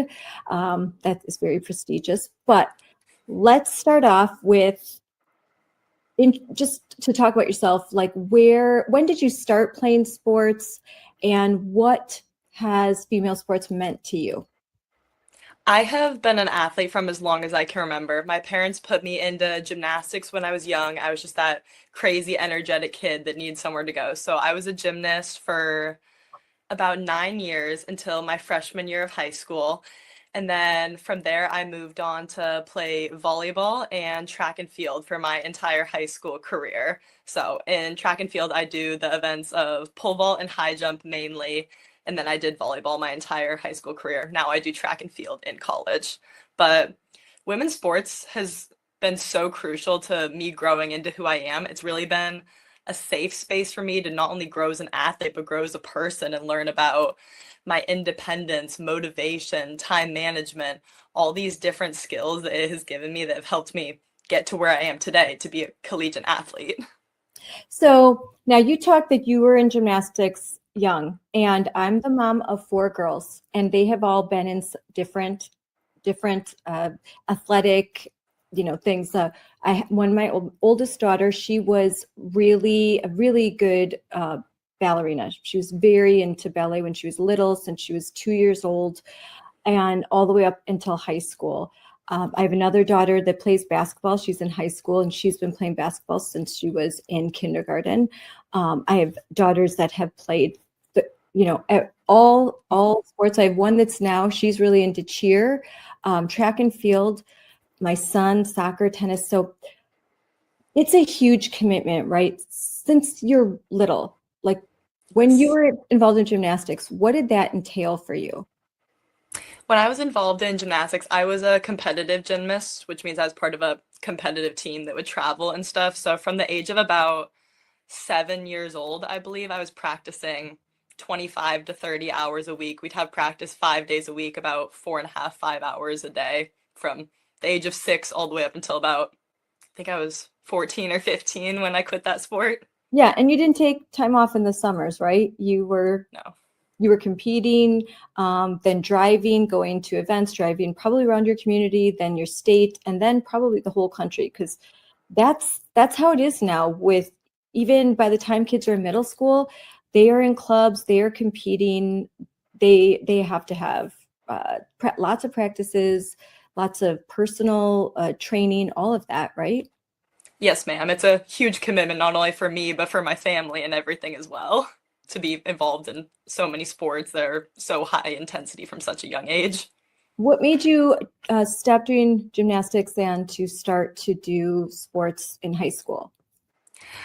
I quit gymnastics because I kind of outgrew it. I'm 5'11", a little tall for gymnasts. If you look at our Olympic team, I think the tallest one was about 5'3". So I quit just because it wasn't right for my body type. But I went into high school athletics. I joined volleyball, obviously, because I'm tall. And then in track and field, I mean, pole vault's about the closest you can get to gymnastics. You're going upside down, you're swinging over bars on this bendy stick. So I saw that, I'm like, hey, I want to go do that. That looks awesome. And then when you're involved in high school athletics, then you're part of the whole school, the school spirit. Where I know when my daughter was in ballet, and they didn't have any sort of ballet in middle school, so she often had to do things separate from everyone else. She couldn't go to events like everyone else, and when she got to high school, she made the decision to do dance and track and field at high school, just like you did, because she wanted to have a normal high school life. Was that part of your decision making too? Yes, I mean, I think that the team aspect of sports and being involved in that community, especially amongst a high school, is so amazing and so important. I made so many friends that I am still friends with to this day. They're all back in Oregon. I'm out here in Alabama, and we still all talk because we were brought together by this sport that had us training together for hours, weeks, months, and just going through all these life milestones together. So it's a really amazing thing to be involved in. And it's great for girls to be involved in sports because, like you said, the camaraderie, the discipline, and you're so busy from a parent perspective. You guys are so busy, you can't get into trouble. Yeah. You can't party. You just have to study and do your sport, do the training. Usually you're involved in some extracurricular clubs so that you can stay conditioned for your sport when the season comes. So yeah, parents of girls love their girls to be involved in sports because they tend to be really nice girls. All of my daughter's friends, they're all such really sweet girls, and they don't get into a lot of trouble. They just don't have the time for it. Yes, definitely. I'm so happy about all the people that I've met and grown close with through women's sports. It's really been a big part of my life. I mean, ever since I was little. So, Yeah, it teaches you, learn things. There's important lessons, and it looks great on your college applications that you've participated and you've stuck with something. yes, definitely. And the team spirit. So what happened to you? What did you start to see in your high school that was concerning as far as female sports? It wasn't directly in my high school, but in Oregon the past couple years, we have started seeing a growing transgender population, which I am a huge believer in the fact that people should live their lives the ways that make them happy. And I am not someone to tell you who you can and cannot be. I am not transphobic, I'm not homophobic, anything like that. But as we are seeing this transgender population in these states grow, in states like Oregon, we don't have any protections for who is allowed into women's sports. The only statement in the Oregon Schools Activities Association handbook is that athletes can compete in their consistently asserted gender identity. So as soon as they alert the school that they've transitioned genders, they're just coming into the female category with fully biological male, like hormone levels, all that kind of stuff. So we started seeing that in Oregon, which was very concerning to me, not only from a safety standpoint, but from a fairness standpoint. So even if you're in a school where maybe you don't have a specific policy, you're lucky enough, especially in Oregon, you're lucky enough to not have a policy that takes the word sex out of their handbook, but meaning biological sex, male and female, and Yes. instead inserts gender, which I don't believe in anymore. There was 5 years ago, I didn't understand the difference between gender and sex, and now because gender is this amorphous, it can be anything. It's self-determined. Every day you can decide to be a different gender. And that quote is direct from, I have been to seminars that are professional development for educators, and that is exactly what they say. Every day, a kid can come into the classroom and be a different gender, and it's a surprise every day. And this educator said, and I'm learning every day. Every day there's something new. There's a new gender.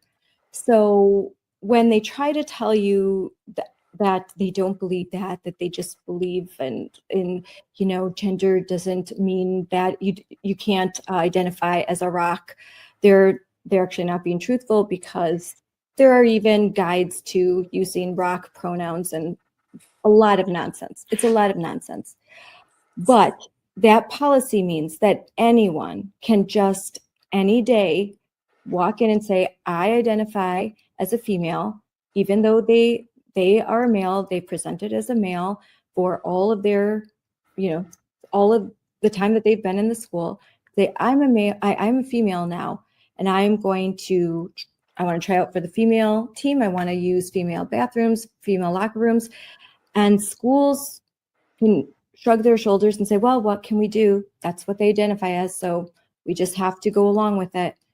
And that is something that you heard about, but you didn't see in your own school. So when did you first have to compete against a biological male? I first competed against a biological male this past spring in the 2025 track and field state championships. There was an athlete from another school who I was aware was transgender, and I had found out had made it to this meet, and that was the first time that I had competed with them. And did you know ahead of time that this person was going to be, I'm going to bring up the news story. Did you know ahead of time that this person was going to be competing with you? Yes, ma'am. They had been competing in the women's division all year. I just hadn't personally competed against them. And so here, I'm pulling this up. Let's see if I can first, but there we go. So this was about 5 months ago, correct? Yes, it was in May. In May. So so what happened? So describe to us, who we weren't there. Now, I had been watching this story, and I know that there were members of Moms for Liberty and other parental rights organizations that started to attend these events because this became such just a huge viral story, such an obvious injustice. So describe the events of the day. What happened? Yeah, we went into the meet just like you would normally start it out. We all competed, we jumped. I know that I personally, as well as several other girls, had considered not even competing at this meet because we just didn't feel that it was fair. But at the end of the day, I chose to compete not only for myself because it was my senior year, but for my team because I was in a place where I could score points to help out my team. And that just wouldn't be fair to take away that from them as well.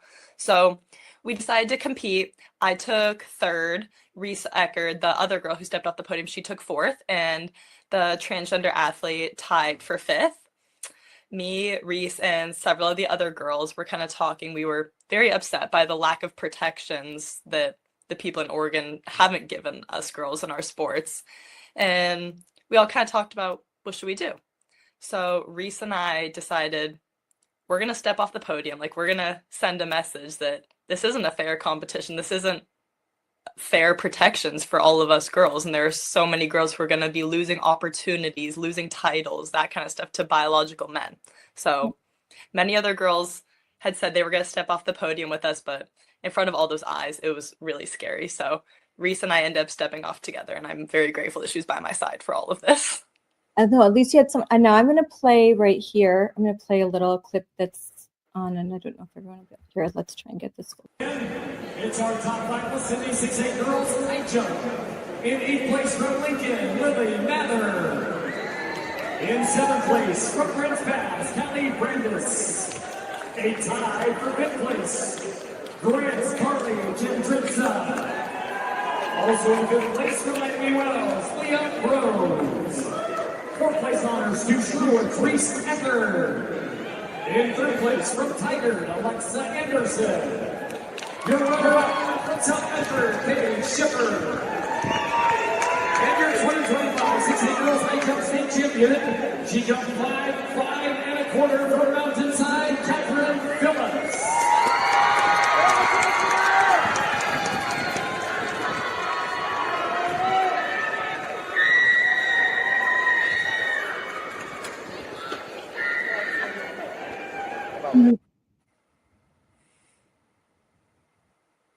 So you can see from that clip, I know because you could be distracted by the setting up in the front, but you could see when they were calling you up to the podium, the two of you step down and then you turn your back to the podium and very respectfully just put your hands, behind your back, and you're just very respectfully doing something that is a peaceful protest and completely, I think amazing and brave. Because like you said, look at all of those people around you. And you decided you just had to show, you had to say something. You had to say, like, this isn't right. I can't go along with this. So what happened afterwards? Yeah, afterwards, we stepped off the podium. An official kind of told us, you guys need to get out of the way. We're going to take some photos. So we got out of the way, which is kind of upsetting because we weren't allowed to kind of protest and use our First Amendment rights. But after that, we left that meet. I honestly didn't think anything was going to come of that. I was like, oh, 2 high school girls stepped off the podium. No one really knows why. No one probably really cares. And all of a sudden, I get all these messages like, Riley Gaines is reposting what we did. And all these other people are just reaching out with support, saying like, hey, we saw what you did. Congratulations. Thank you for standing up. And it has just turned into this really amazing thing. And I'm so happy to be a part of this movement, the movement to protect girls' sports, along with so many other inspiring girls. Yeah, it became a very big deal because of social media. social. Yes. There was a recording of what happened. A powerful moment in Oregon when two female high school track stars refused to share the podium with a biological male athlete at the state's track and field championship back in May. So we're going to get back to this, but just to see, that's a better, clear picture of what you guys were doing there. And I've got right here. So here's a kind of close up. And there you're getting your award, which we'll talk about later too. But so this image just goes completely viral. Millions and millions of millions watch this and repost it, and they cheer you on. And there's haters too. Yes, there are. So there was some of that. So what happened when you got home and suddenly you realize this is going completely viral? Riley Gaines is reposting this. Were you asked by news outlets to come speak, to get on the news? Yes, pretty much as soon as it happened, the next day we were getting emails, text, Instagram DMs from people supporting people who were like, hey, we want to talk to you, we want to interview you guys. Just a lot happened really, really fast. I was just in complete shock. And then then you had to turn to your parents, right? And your parents had to decide, what are we going to do with this? So how did that conversation go? My parents have been amazing. They have always supported me in everything, and I had talked to them before the meet, and I said, hey, this is what is going on. This is what we're thinking about doing. And they're like, we love you. We have your back. Like, whatever you want. So after the meet, when we started getting all of this attention, and it was kind of like, oh, what do we do now? I was talking to my mom about it. She's like, Alexa, you're 18 years old. It's your choice. This is your fight. You can choose to continue it and continue standing up, or you can kind of take a step back. And I kind of took that personally. I was like, I don't want to take a step back now. I've already stood up. I've already put myself out there in a uncomfortable situation, because this is such a sensitive topic for so many people, and I'm not going to back down now. I'm going to continue voicing my opinion until we can get change and get these protections. So at this time, had you already accepted have you decided where you were going to college? Did you think that this decision was going to affect your ability to go to the college of your choice? I had already committed to a college in Alabama, which is typically a very conservative state. So I was not too worried about what would come from that. But I was definitely worried about like the institution, like since all these are public institutions, is there going to be any backlash from my high school? Is there going to be any backlash from my potential college in the future? It was definitely kind of like a waiting game, getting in touch with people, seeing, hey, is this all okay? Like, are we all good? You know? How did this go with your friends? How in your community, did you face any backlash, or was it mostly supportive?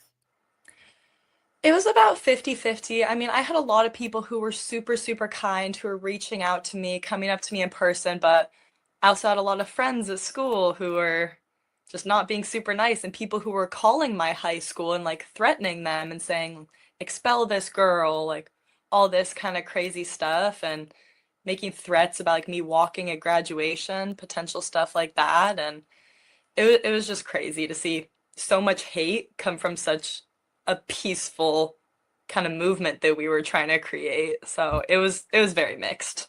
So, and now for adults, especially like me or like a lot of our followers, it might be something that they're used to seeing. They're used to kind of the hate from the left if you've been an activist, but you're just a kid. Have you ever experienced anything like this before, where you're getting DM'd, messaged, emailed, like vile kind of hateful messages? No, never. Honestly, I didn't think that was something that ever really happened. Like, you see it, you hear people talk about it, but just in my mind, I could never imagine seeing someone standing up for what they're believing in and then just going to their Instagram and sending like a horrible, hateful, threatening message. Like, I could just never see that happening. So it's really hard for me to just open stuff up and see all these hateful comments directed at me, because I could just never imagine doing that to someone, even if I disagree with them, you know? So it was crazy. Even this athlete, you didn't say anything mean or untoward. You've never attacked them personally. You've never even through like the the keyboard warriors that have no courage. Like, you've never done any of that, even if you disagree with them, even if you don't agree that they as a male have any right to participate in female athletics and unfairly. You've never said anything unkind towards them. I know I already know this about you, but it doesn't seem very fair, right?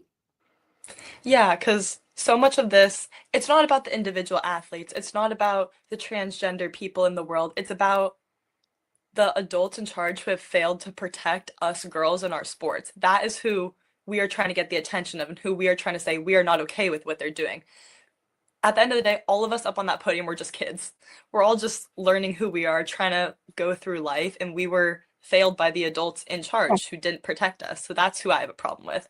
I do not have any problem with any of the athletes who are up on that podium or any transgender people, anything like that. Yes, you're right. The adults have failed you. That's who have failed.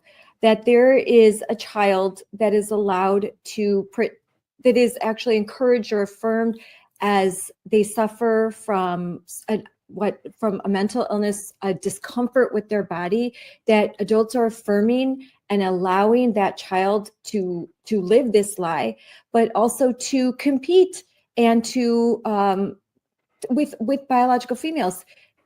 I don't blame the kid. I blame the adults. I say the adults have failed in their job to do their job and to do what's right, do what's fair, and to protect all children, all children.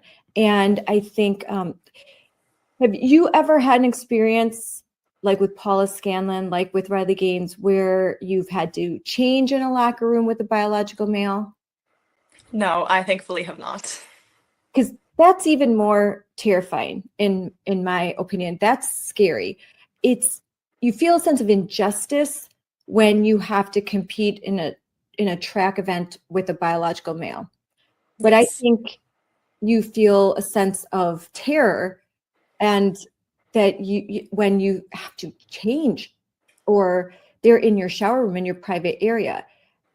Yes, that just it would feel like an invasion of privacy to me. I would feel very uncomfortable just not having someone of my same sex in a locker room that's supposed to be a protected, a safe area where we can change and kind of do all of our stuff. Just the fact that biological men are allowed to do that and can just say, I feel like a girl, I'm gonna go into this locker room today.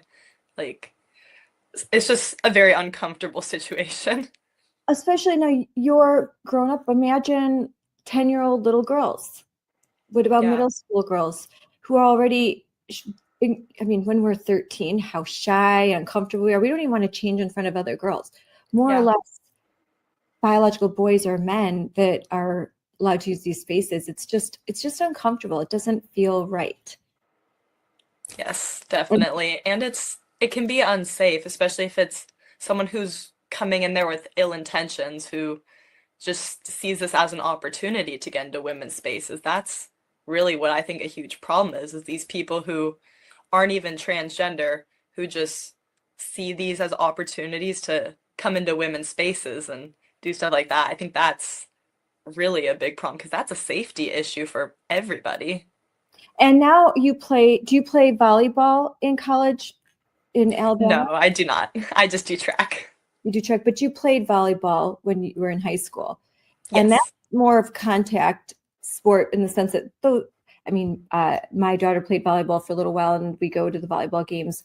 But when they're when you're spiking the ball, I mean, that is pretty fast and it can cause damage, as we have seen. Now there's an issue where having a biological male on an all-female team competing can be a safety issue because it's a team sport and there are injuries. Yeah, definitely, especially in more contact sports like volleyball, like basketball, soccer, all that kind of stuff. If we keep seeing this issue progress before we can get protections, I think we're going to see so many more injuries by girls just because these biological men, they do tend to be bigger, they tend to be stronger, they tend to have more testosterone, which makes them faster, more powerful. So putting them in that kind of closed space where they're going to be like in physical contact, kind of in these physical sports, I think that's just gonna be really dangerous and not safe for anyone out on the fields. How do you feel when adults, because I've seen it, adults will tell you that there's no biological difference between males and females. Testosterone doesn't make a difference. I mean, as an adult, I'm like, are you crazy? But as a kid, when you see adults telling you that, how does that make you feel about adults and how you look at the world? When I hear people that talk like that, it just part of it kind of amazes me, but part of it I also maybe they don't understand. Maybe they haven't participated in sports. I kind of try to see both sides of it, that maybe they don't understand the difference, but then I also think about the biology classes I've taken my entire life, the sports I've participated in, how men's volleyball nets are higher than women's volleyball nets because men can jump higher. There's just all these little things throughout life that kind of differentiate the ability of men and women. And that's not to say that women aren't capable and amazing and strong and powerful. Just the way that we're built, we don't have the same athletic advantages as men. And I think it's kind of an obvious thing when you think about biology, when you look at the stats of the average height of a man, average weight, like how fast they can run a mile, that kind of stuff. It's always going to be greater for men than it is for women. And I just see that as a science-based thing. So when I hear people talking about that, I just kind of hope that they take a biology class. So I'm going to pull up, and I talked with Jennifer Say yesterday. I know you know her well. Yes. And this is a website we were discussing, shewon.org. And I've used this when I've gone to testify for protections for women and girls in sports. And what's really interesting here, and I encourage anyone, if they are sort of faced with these bad arguments that, oh, it's, you know what, there's no difference, that's old science, there's new science, or they say this isn't happening, biological men aren't taking the spots of biological females. So here she won, and according to Jennifer, this is actually outdated numbers. She has some other numbers that are actually higher, but you can see the number of female athletes, the number of medals, competitions, and sports, the opportunities lost to women. And here, I mean, here you go. It's thousands, and Yeah. and if you want to, and this is, there's just really good data. So you could see, look at track and field. This is your area. So that Yes. is the area where a lot of these males are pretending to be females, claiming to be females. And look at 1,932 males are participating in female sports right now. That's a lot to me. One is too many, Yeah. but this is a lot. And I think now we're not seeing as much in these more contact sports, but we definitely will if we don't change. These are the number of lost podium spots: first place, second place, third place. Yeah. So It's a lot. it's a lot. And so when you stood up, this is you're fighting to make this stop, because it will Yes. only grow. It will only grow. And there is more data here, and I know I'll stop sharing, but there's more data there that will talk to you about, so that you can have this debate. It is a slam dunk, one that you can win. Unfortunately, you can't just say, oh, look at the differences, even though it's so obvious. Look at the differences. Yes, there's a difference between men and women. Doesn't make one superior to the other. It's just different. It is why we have female sports and why Title IX was created, to protect women, to give them opportunities that they did not have prior to 1972.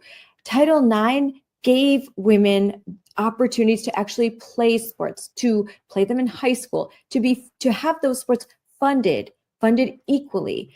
And then the protections so that women and girls would not be harassed and bullied and face sex discrimination. It was inherently a binary, male, female.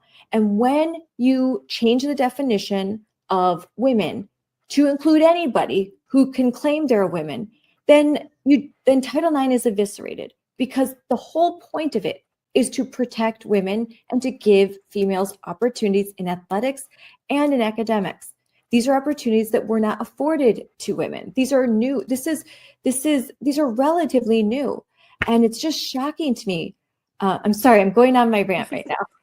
But what do you think of women who call themselves feminist and who deny biological reality and tell you that a woman is anything that if you put on lipstick and you grow your hair out and you paint your nails and you say, "Hey, I'm a woman," that makes you a woman?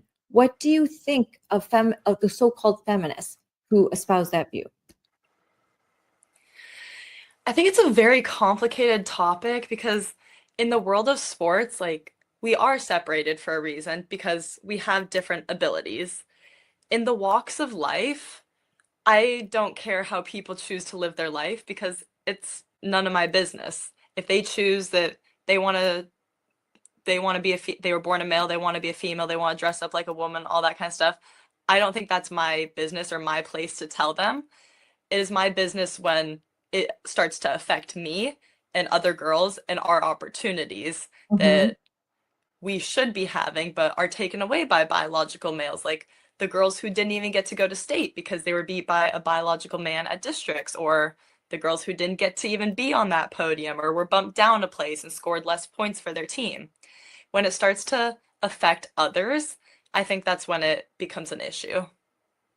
Yes, for me, and I agree.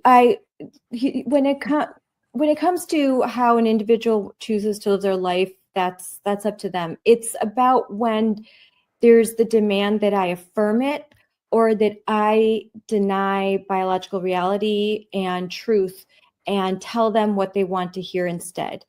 Like Jennifer says, their feelings don't trump facts, and their feelings don't mean that. I don't have to affirm anyone's feelings. I have the right to not do that. And so how one wants to live their life, that's up to them. They just can't tell me that I have to affirm it, that I have to participate, and that I have to celebrate it. Now, that is when my First Amendment rights get infringed. And that's when my values have to take a second place to someone else's. And then that's not fair. So Yes, I definitely agree. That's kind of what happened to us when we expressed our concerns, expressed our frustrations with this issue. Our First Amendment rights were violated. We were not really allowed to speak on this. We were kind of pushed off to the side, being like, you guys can't do that, like kind of shut down in our movement. And yeah, so if this person's in your school and they're not using your spaces and they're not demanding to be recognized as a biological female, and they're not competing against you or with you in sports, you don't have a problem. It's only a problem when your biological reality is challenged, and when your safety is at stake, and when fairness is kind of thrown out the window. yes, I think that's the main issue. There is no protections. There is no protections for girls' safety and girls' spaces, and that's really what we want. We're not out here trying to tell anyone you can't live your life like this, because we all have one life.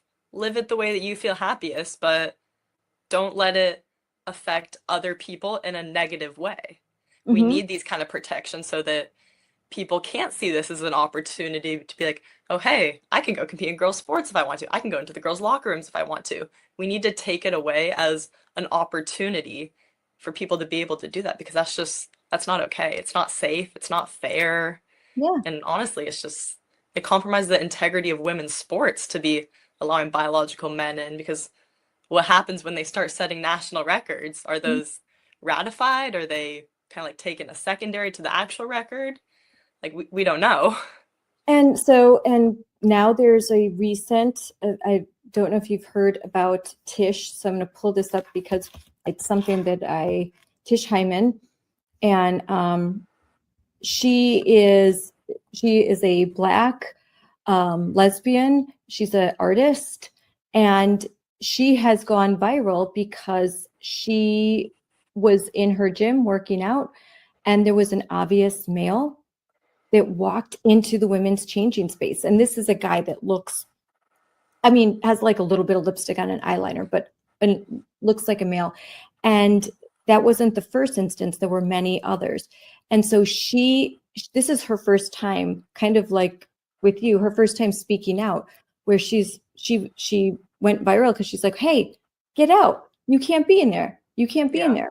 And when she did that, they kicked her out, and they took away her membership to this gym. And now she's really fighting back. This is a person, a Democrat, considered like never voted Republican. And now this one instance has her eyes opened because, she's had some conversations with friends of mine where she's like, I now can see like reality. I didn't understand until this happened to me. And now she's being called a bigot. Of all things, she is a Black lesbian, an outspoken and famous. And now she's a bigot, which is insane. That's insane. So I think that goes to show they'll call anyone a name just if they don't align, if they won't, alter their reality and be nice. And by being nice, it means I will sacrifice myself, I will sacrifice my children, and I will sacrifice my values on the altar of your ideology. And anyone who participates in that ritual, I feel sorry for them if they sacrifice what they believe in for that, because you lose a little bit of your soul when you participate in a lie. And I'm so glad that you, so young, so very young, recognized that there are eternal truths and there are things that a person just absolutely must stand up for. And that's very rare, Alexa. It's very, very rare. Thank you. Yeah, I think people are going to disagree throughout all walks of life. Nobody's ever going to agree on anything.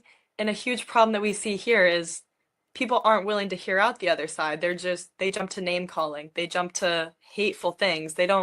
Nobody listens. People will see what I've done, but they won't hear what I say when I talk, when I tell them what it's about, what I stand for. And they jump to all these names of, you're a horrible person, you're a bully, like you hate everyone, like all this kind of stuff. And it's just hard because I want to have an honest conversation. I want to talk with the people who disagree. I want to hear their side. I want to share mine. I want to see if we can find common ground, find an understanding, or if not, we go about our days and we live our lives respectfully. We don't need to be at each other's throat because we don't disagree. I think that's one of the hardest things about all these issues.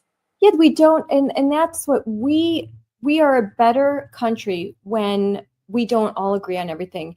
And friends can disagree, family can disagree. We don't have to have a unimind.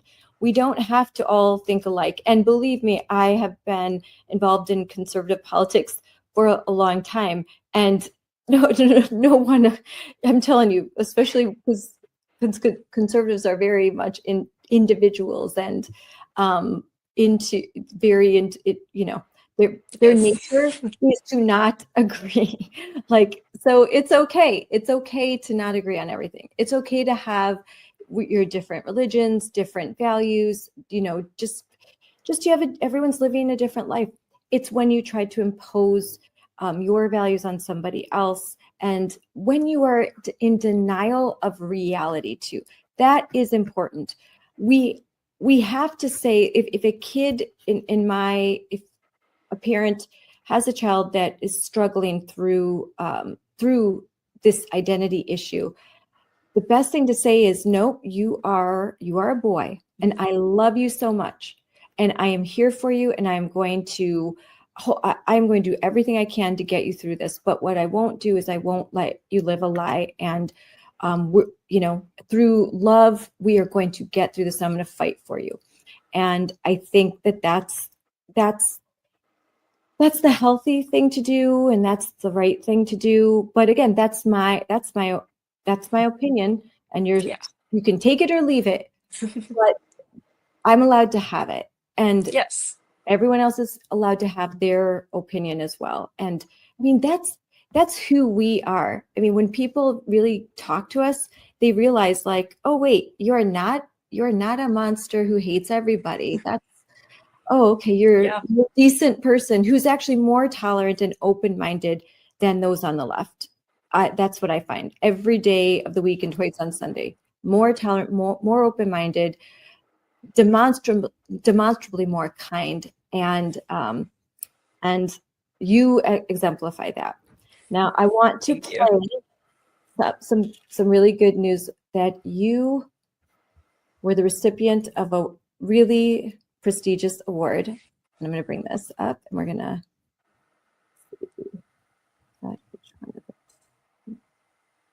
That's an image of you pole vaulting, which is also very beautiful. Both honored at last night's Patriot Awards, receiving the Most Valuable Patriot Award. I'm so incredibly grateful, and none of this would have been possible without the support of every single one of you who has seen our story, who has shared it and brought our story and our fight into the national spotlight. So thank all of you. I want to start off by thanking God. I thank God that you're all here tonight. I thank God that He gave Alexa and I the courage to stand for truth. I also want to thank everyone, especially my parents, who have supported me, encouraged me, and believed in me, even when I was unsure of the impact our decision to step off the podium would have. There are so many girls who deserve this award for their courage.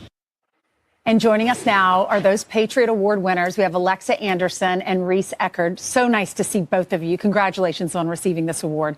Not easy to stand up for what you believe in. What was the reaction first from getting that award? What are your thoughts there? And what was the reaction from your friends?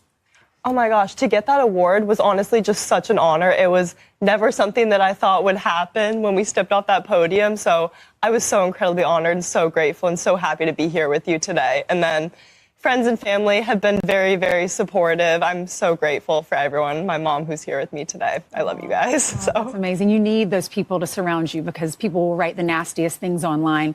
Reese, how about you? Both of y'all are at the college level now. You're at South Alabama, and you're at Biola, which is a Christian school in California. So you've continued to pursue your dreams with track. But what did that mean to you to receive this award and to be recognized for standing up for what you believe in? Wow, it's just crazy to be able to stand up for all the girls who are trying to compete in just high school or college, just knowing that we fought so hard to protect women's rights in sports, and to be able to say that we took a stand is just amazing. Alexa, the moment that y'all stood, you stepped off that podium and you turned your back, they stripped your medals from you. There was a lawsuit. Was it worth it? 100%. I think fighting for the rights of women in sports to have a safe and fair environment, this is going to be a fight that we're going to be part of for years, maybe even our lifetime. And it is so incredibly worth it if we can help all these girls to have a safe and fair environment. Yeah, we saw Riley Gaines stand up for women, and then she became pregnant and had a little girl. So it's interesting how God gave her a girl. She was standing up for the future of children, of girls, of women. Was it worth it to you, Reese?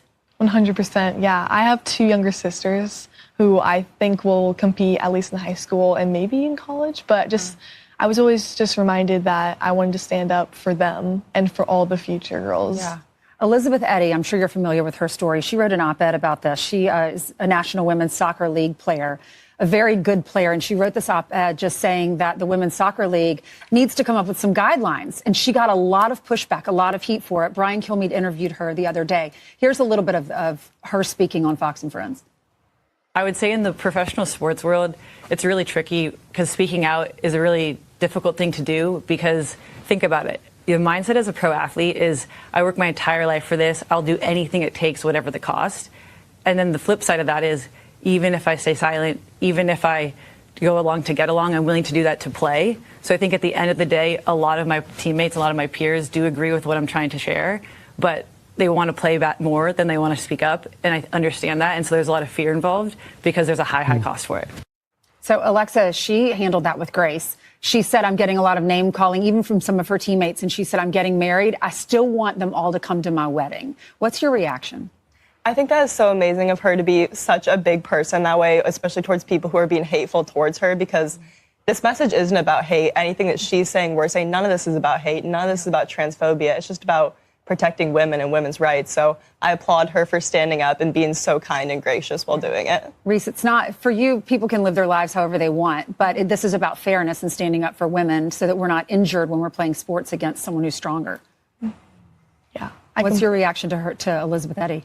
Yeah, I completely agree with Alexa and the fact that it's just about fairness in sports, not about what we think about if they want to be whatever they want to be, but it's just about sports and fairness and protecting girls. Yeah.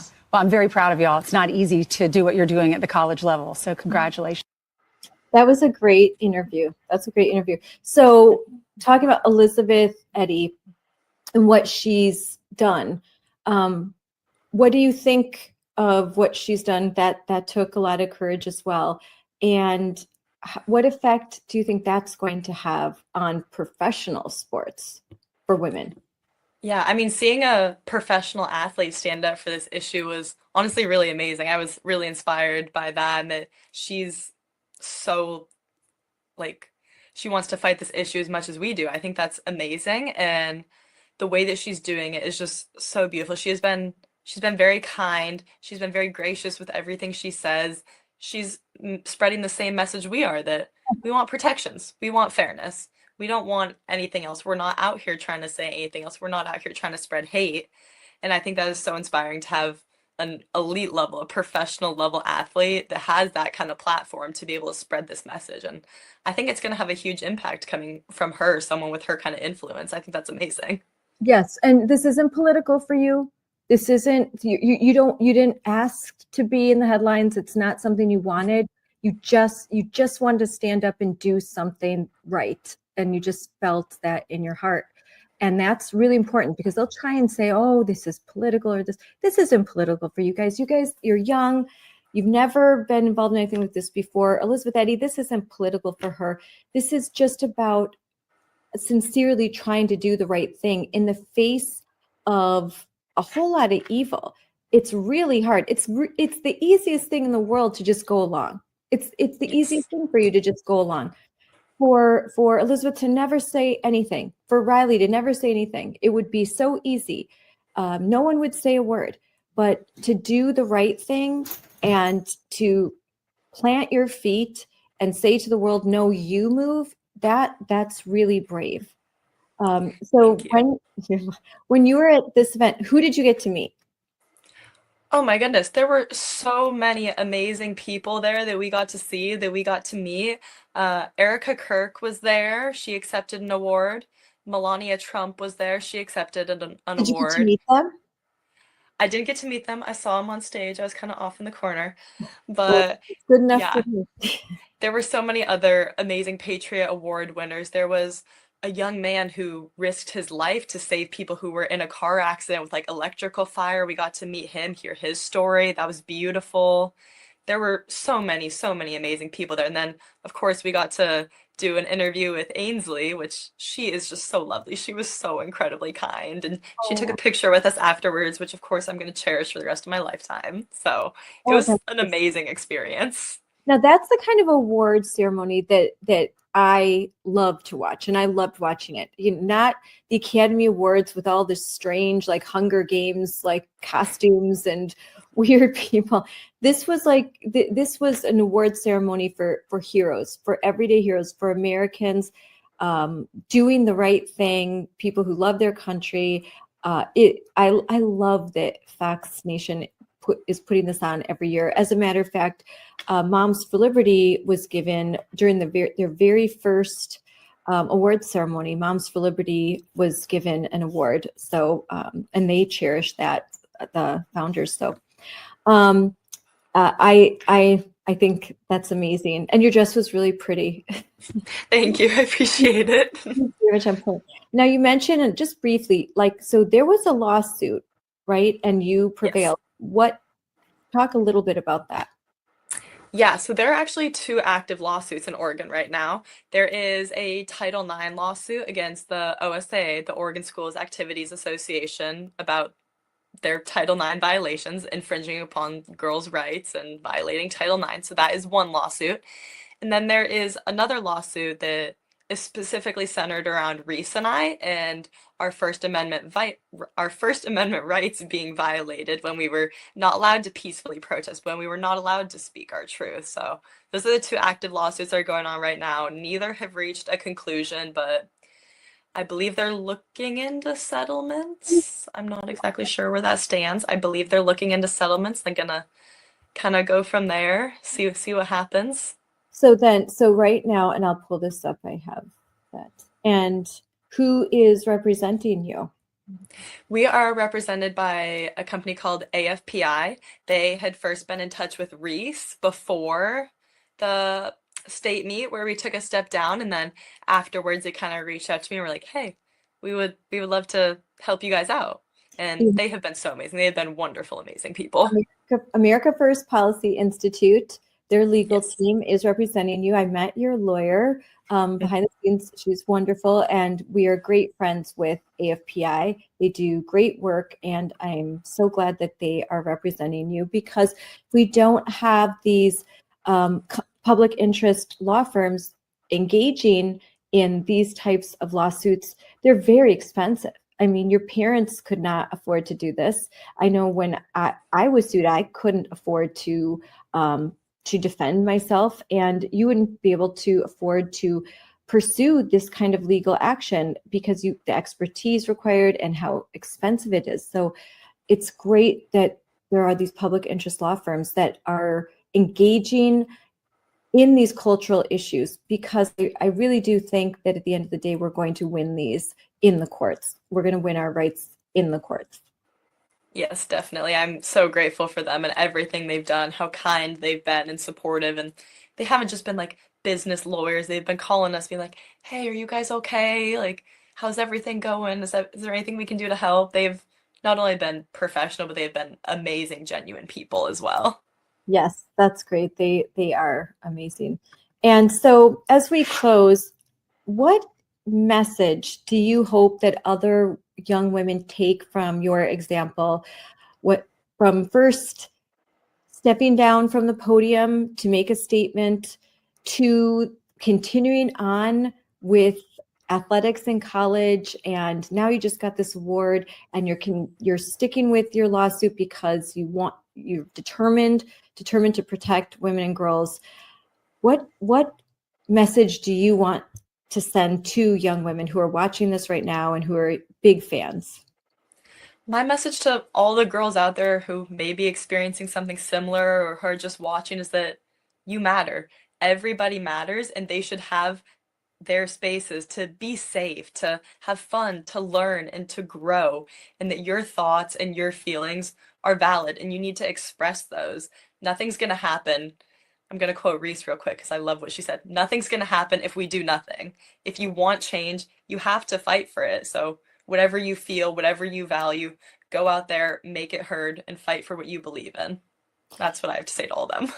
And if there is a high school or middle school girl that loves her sport and she's competing, and there is a biological male either on her team or in her conference, so someone that she has to compete with, what is your advice to her as she's wondering, what do I do? As her family's wondering, what do we do about this? What should we do something? Should we say something? My advice is to hold your truth, to do what feels right to you. In that moment for me, I knew that I would be very upset with myself if I didn't stand up for what I believe in. So if that's what you believe that that's not fair, you should stand up for that. And you should just continue fighting for what you think is right, because at the end of the day, someone has to say it. Someone has to go out there and start a fight, start a movement. And it's not going to happen if no one does it. So you got to stand up for what you believe in. You got to do what you think is right. And would you tell them you're not alone, that there is a community now for you? Like Jennifer Sayes talked about that. You're building a community. Oh my gosh, yes, of course. There are so many amazing and supportive people that when you stand up, people are going to have your back. There's going to be hate. There's going to be people who are mean, who don't understand. But more than that, there's going to be so many people who are rushing to stand behind you, who are telling you what you're doing is amazing. We got your back. Continue going. And I think that's such a huge part of why we've all been able to do this and continue with this fight. It's because of the supports, because of the community. I'm so grateful for everyone who's been a part of that. Yes. And so now you're at the University of South Alabama. How do you see the future of women's sports, and what do you want college athletics to understand about protecting fairness? In the future of women's sports, I hope that no other generations of female athletes will even have this issue cross their mind of who's allowed into their spaces. I hope this is never something that they even have to think about. And I hope that the people in charge who make these rules will really sit down and think, is this fair? Is this safe? Because at the end of the day, it's just not. And that's what we need people to realize, that this is about women's rights and protecting us females. And that's what we have to do. Yes. And I think the more you speak out, the less likely that these individuals are going to participate, because maybe before everyone was quiet. Everyone just was quiet, and so it happened. But as soon as just a few speak out, then maybe an individual that thinks, oh, I'm going to, I competed as a male for the first 3 years of my collegiate life. This last year, I'm going to compete as a female and smoke those girls. Like, they will think, you know what, I probably shouldn't, because I don't want my name splashed all out there. And, so I think I'll just not do that. And I think that's kind of what we'd want to do, is just not make it easy for men to invade and take away our opportunities and take away our spots on the podium, the spots for my daughter in college. I mean, these are college scholarships. Yes. How many girls depend on a college scholarship to go to study at the college of their dreams? So many. College is an amazing experience, is an amazing education, but it comes with a very hefty price tag. And for people like me who have trained in athletics our whole lives, that's how we are getting ourselves through college, is through those opportunities that we got by being on that podium, being at those big meets. So we need to make sure that those spots aren't taken away, because this is how I'm going to continue the rest of my life. I'm getting my education and I'm going to use that in my future career. But if it weren't for sports, I wouldn't be able to be here now getting all of this information. And I would say to someone who thinks they don't understand, literally, like, when someone cuts in a line, I have seen people go irate. Like, that's not fair. How dare you cut the line at Disney World? You cut a line, everyone goes irate. So imagine when a male with all of their advantages takes the spot of a female. So just for a second, think of how it feels to train so hard, to work so hard, to have that camaraderie, and then to have a male come in and then compete against them. It's just that sense of, like, this just isn't right. This isn't fair. It's not about being afraid to lose. When you're an athlete, you're used to losing. It's rare to win. You train so hard to win. It's not that you're like, oh, I don't want to lose. It's about the fairness of it. You're willing to lose if it's fair. Yes, 100%. If you look at all of the handbooks anywhere in any sports division, no one is allowed to take testosterone because it is a performance enhancing drug. So when athletes have elevated testosterone levels, their performance is going to be better. So it's very contradictory to be able to say that, but to not be able to say that biological men have an advantage. And I think that that's just a very interesting part about it, and that none of us are scared of losing. I got third. I wasn't up there trying to argue saying, oh, I should have gone first. I got third because that's how I performed.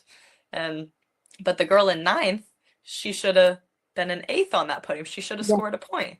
It's not about losing. In sports, it's about your own personal performance and how you do compared to how your best self does. And this isn't about losing. This is just about having those opportunities to be fair and safe. Yeah. And for those who need a quick biology lesson, increase testosterone, increase muscle mass, increase lung capacity. There are so many things, we can look at. I'll post that, because sometimes I think people need a reminder that a male that goes through male puberty just has these inherent advantages, physical advantages. And I mean, that's why there are different standards for men and women when it comes to a lot of things as far as the performance. Now, doesn't mean that men are better than women. We're not saying any of that. It's just we have to be realistic, because if you apply the same standard to women as men, it's just not fair, and it's not in line with biological reality. Just as we have uteruses, we have a womb, we've got ovaries so we can have babies. There are things that we can do. We have a higher pain tolerance than men. And, this has nothing to do with men are smarter than women or anything like that. We are equal. We are equal. And believe me, my husband knows that. I might be more equal than him, but but it's nothing to do with that. It's just being real. That we just reality, because we love being women and we love our men, and we want you to be men. I love men and I love being a woman, and you just can't take that away from me and expect me to be quiet and sit down and shut up. So that's not going to happen. All right. Yes. Well, and you agree. Yes. Yes. All right, Alexa, thanks so much for coming on today. I know you have practice that you have to get to, but thank you for showing girls across America and the world what integrity looks like. And at a very young age, you're very special. I wish you all of success. I know that we'll talk again soon. At a different time, I'd like to talk to you not about this, just talk about being a Gen Z. Are you still Gen Z? Or Yes, I am. I'm Gen Z. The next generation, I forget what the name, Generation Alpha, I think. But just to kind of, because on my show, we like to I've talked to a lot of Gen Z women, just kind of, how do you see the future? Because I think we always talk about these issues, but I'm always interested also in just your opinion, just talking about, we've talked about fashion, things like that. So we could have a more fun, I would love that. Yeah. All right. Well, bye, Alexa. Thank you so much for coming on. And I wish you and your family all the best. Thank you so much. Thank you for having me. Bye. Bye. Thank you, everyone, for joining this Moms for Liberty Unleashed with me, Scarlett Johnson. This is a great show. I have learned a lot, and I am so proud to elevate such a beautiful human being. Alexa is truly someone that my girls can admire, and that all the girls in America, girls around the world, can look up to and admire. And coming up next, I am going to have a conversation with Alexa's friends. They had different practice schedules. They are still very much involved in female athletics. So we will be talking to them very soon. So stay tuned.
Hi, everyone. Welcome to Unleashed with Scarlett Johnson, presented by Moms for Liberty. And I'm so excited to talk to my two guests today.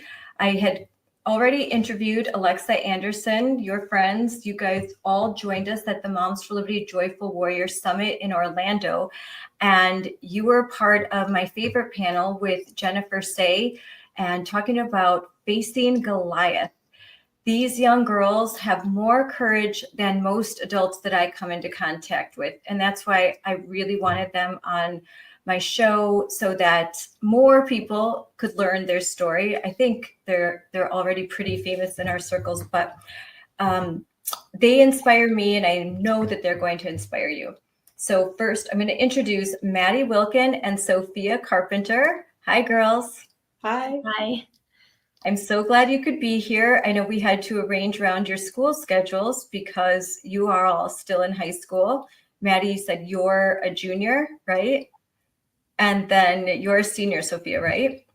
Okay, so yeah, so how it's getting towards that time where, you know, Christmas is coming, Thanksgiving. So are you doing finals? Do you do it by trimester, or do you just have 2 semesters?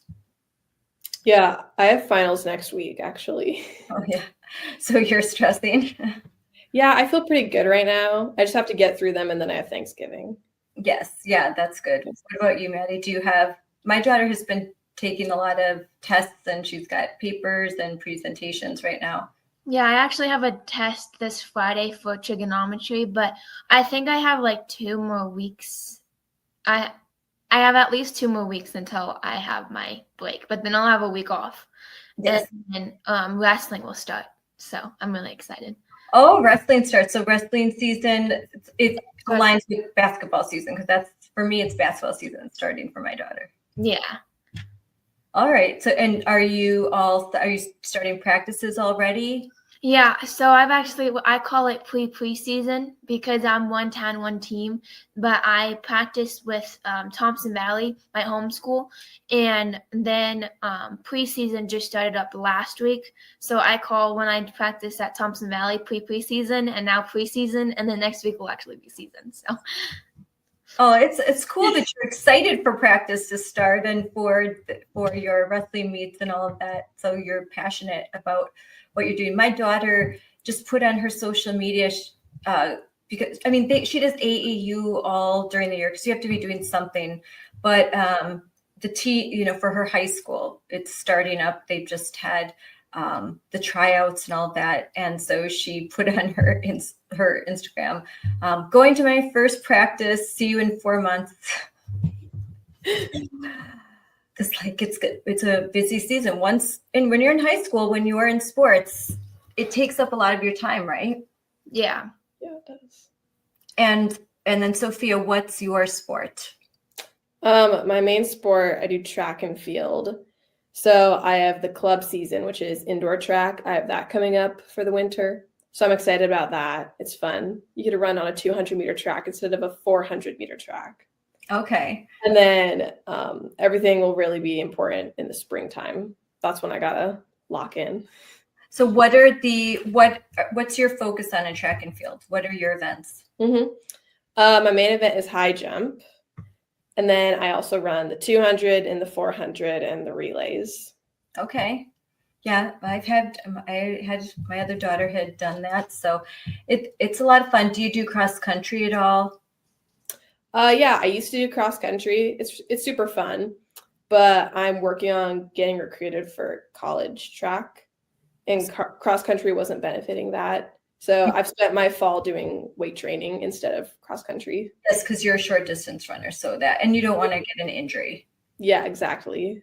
I know how this goes. I have 5 kids. We're doing all You this. get it. I get it. I know my daughter's not allowed to ski because I'm like, she can't get injured for basketball. She's not allowed to do like anything. So all her friends are skiing. Her coach is like, no skiing for y'all. Like, no one can get hurt. That's rough. Yeah. Especially where you guys are, I'm sure skiing a lot. But so you're here to talk about standing up. And so let's talk about the first time that you were aware that there were biological boys or men participating in sports, like in your sport, or whether it's in your school or outside of your school, in your conference. I can go first. Oh yeah, Sophia, you go first. Okay. It was last spring, kind of towards the beginning of track season. We had a big invitational track meet at my high school. And I found out the night before the meet that I would be competing against a trans girl, a biological boy. And it threw me off. I didn't know what to do. I started crying, which I'm not a crier. It was very emotional for me. I never felt anything like that before. And so I just made up my mind and said, I'm going to compete. I'm not going to let it get to me. I'm stronger than this. He's not going to get in my way. I'm ranked higher than him. And we got to the meet, and I heard that my friends Reese and Maddie had decided to pull out of the competition and not compete, almost in a sense taking a knee and saying, this is wrong. We don't agree with this. And I thought I had every intention to go ahead and compete. But when they did that, I just felt prompted in the moment. I was like, I can't do this. I need to pull out of this meet. I couldn't explain why. I just felt like I really had to not compete. And so I pulled out, and they scratched my name off the list. And sure enough, he went on and won that meet, which I was looking forward to defending my title because I'd won it the year before. And it was really hard. I cried a lot that day. I had to keep racing afterwards. And it was just really confusing. But ultimately, I'm very glad I did that because I've had so many cool opportunities stem from that moment. And what specific event did you pull out of? Yeah, this was high jump. So my main event. And it was a hard choice because, like I mentioned earlier, I'm working on getting recruited for collegiate sports, and pulling out of a meet, especially a bigger meet like this where I have good competition, is not going to look good on my record. And it doesn't look good. It shows that I didn't clear the first height, which isn't true. I'm a much better jumper than the opening height at a meet. But coaches see that and go, why didn't she clear that? She should be a better athlete than this. And they question that. And so that's had an impact on my recruiting process. And in what state do you go to school, so everyone knows? I'm in Oregon. You're in Oregon. Mm-hmm. And so was this a new thing? This biological boy, was he new, or is something you had heard about? Is this the first year he was competing as a girl? Yeah. So to my knowledge, he had done track before a couple years prior as a boy in the boys division, and he wasn't winning. And now a couple years later, he came back, transitioned as a girl. Actually, I take that back. I'm not sure if he's transitioned or not. Just decided to become a girl, because that's all you have. Exactly. Competed in the girls category. And, this is not unheard of. There are many. I had raced against other athletes, and I had seen, and my friends had competed with other trans athletes before. And so it wasn't unheard of. And honestly, I was just waiting for the day it would happen to me because I knew it would happen at some point. And that day came last April. Especially in Oregon, where frankly, very, very woke laws there. Like, and that's what I was talking about with the Lexite. Simply just deciding that if you're born a male, just making the declaration, I am a female, is enough. And it's ambiguous whether or not there's any requirements to show that they have undergone any sort of medical procedures or taken any medicine that would reduce their advantage. But that doesn't even matter, because as long as a male's gone through male puberty, there's nothing that can take away that biological advantage. That testosterone is there, the muscle mass is there, the increased lung capacity, all of that, like that cannot be erased by so-called like hormone therapies. And in my opinion, there's nothing that magically makes a boy into a girl. That's just not possible. There's male and female, and gender is just a word that people use, in my opinion. But so Maddie, what was your first experience? You're younger than Sophia. Yeah, so I feel like I was kind of out of the loop actually until my freshman year, and we had a tournament, and it was a little confusing because it was boys and girls competing in the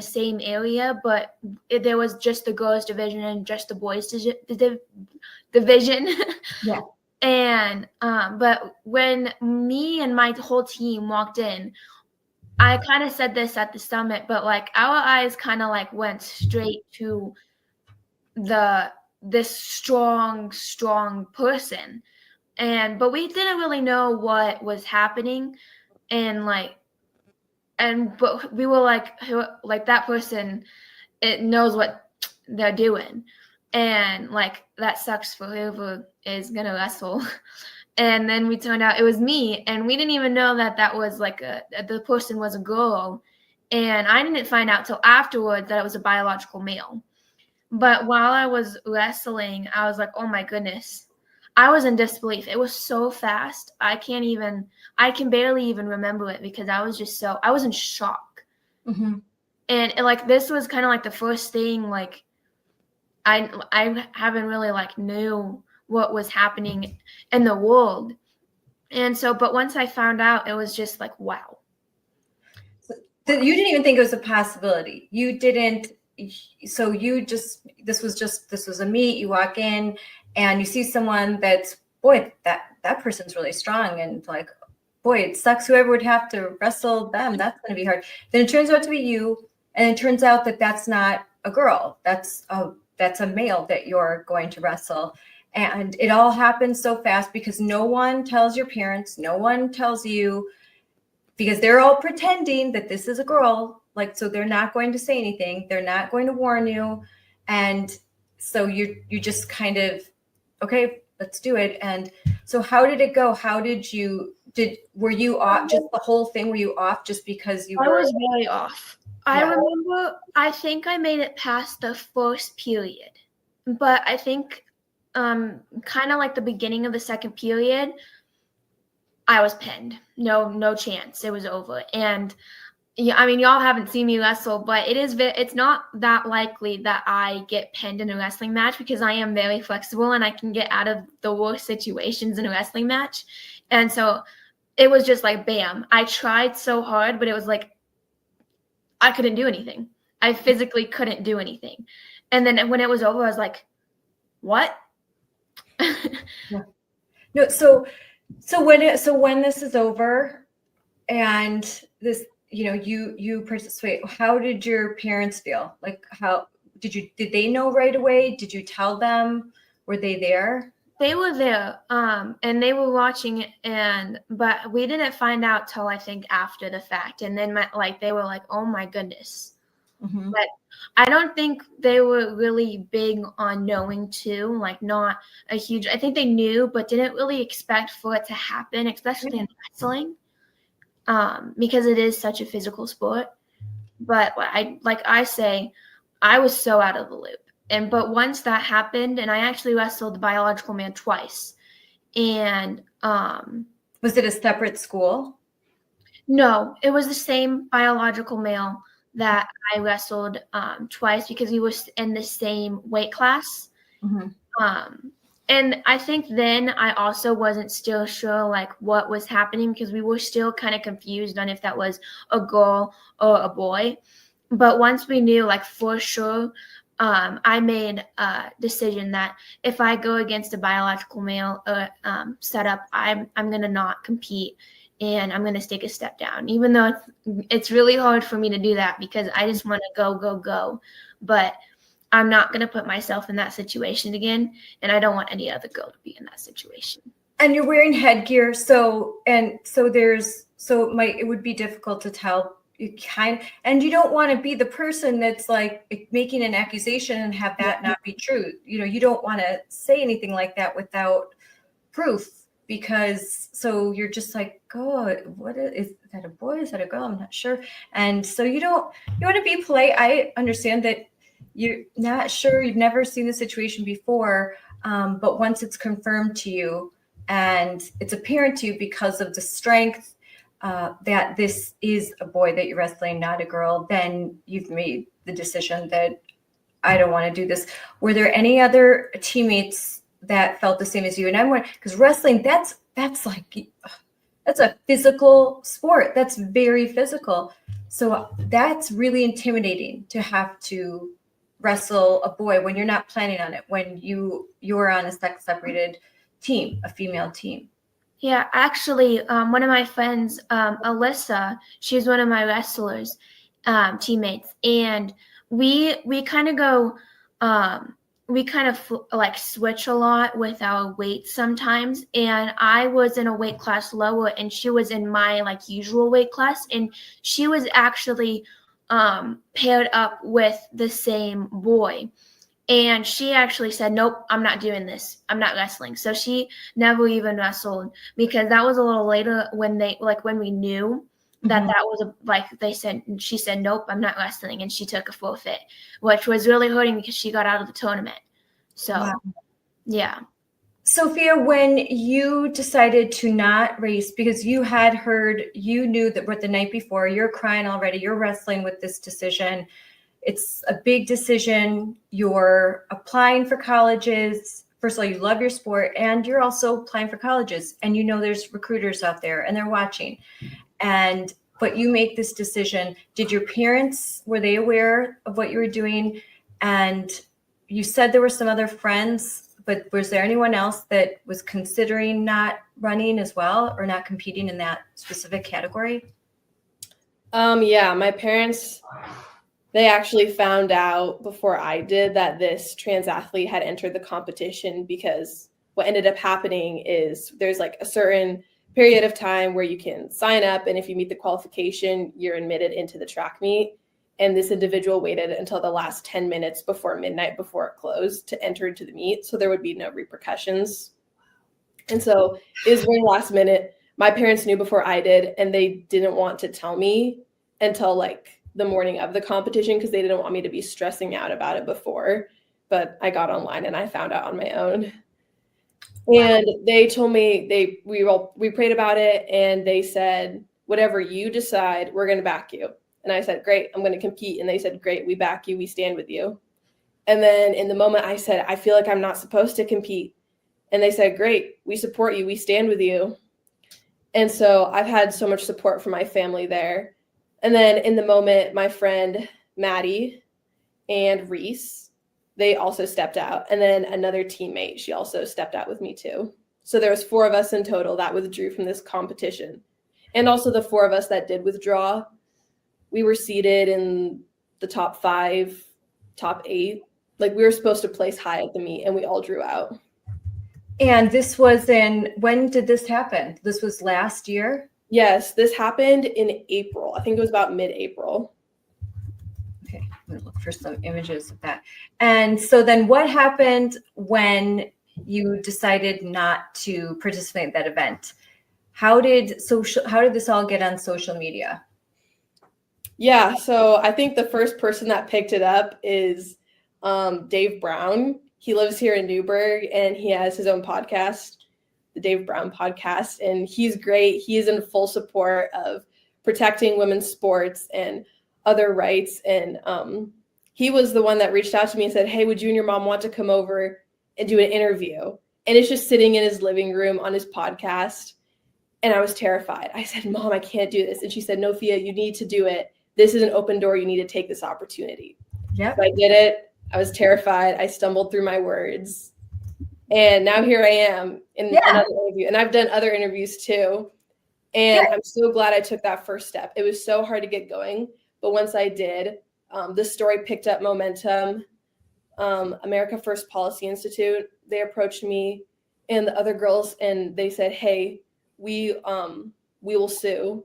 If you give us the go ahead, and if you give us your testimonies, we will sue, like, on behalf of you, the state of Oregon, the Oregon State Activities Association, our governor, Tina Kotek, our Department of Education, and the districts that we compete in. And so we ended up suing, which is crazy to say, but, you know, that's the steps that need to happen to create change, because our governor said that she is not going to listen to President Trump's executive order. Yep. And my state is in full denial of that. And so that's what we had to do. Yep, that is exactly what you have to do. Litigation, that's the only way. In a lot, I think even now, even with all that all that President Trump is doing, when you've got these blue states that are refusing to acknowledge Title IX, they're refusing to adhere to the executive orders, and they won't comply with the Department of Education, the Department of Justice, the Office of Civil Rights, and they are determined to erase Title IX, which is based on a binary, a male and female. Title IX, for those who don't know, 1972, it was just a paragraph, and it was a paragraph that protected female sports and provided opportunities for females in athletics, in athletic competition, in high schools, in colleges, and also academic opportunities. And before this, there was unequal funding, and there was an inability for females to participate in athletics. It was a male-dominated space.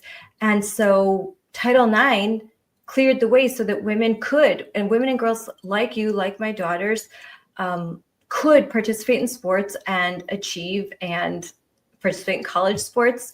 So when you eviscerate sex and you eviscerate the binary, and you basically say that any man can say that he's a woman, well, then you erase Title IX and you erase all those protections. So I'm glad that you had this legal help. I am going to add to the stage right here. This is from the Blaze. And this was April 30th. And this is all about what you did. This screen is a little bit too large, but the 4 girls that refused to compete. And this is a major publication. And so was all of this publicity really shocking to you? Were you surprised that so many people were going to get involved and support you? Yeah, I was, honestly. It was interesting. Dave Brown picked up the story, and then Outkick picked up the story, and then I think The Blaze and a couple other media outlets did pieces based off of the one that Outkick did. Mm-hmm. And it's interesting, kind of as it'll surge in the news and then it'll die down. So it died down.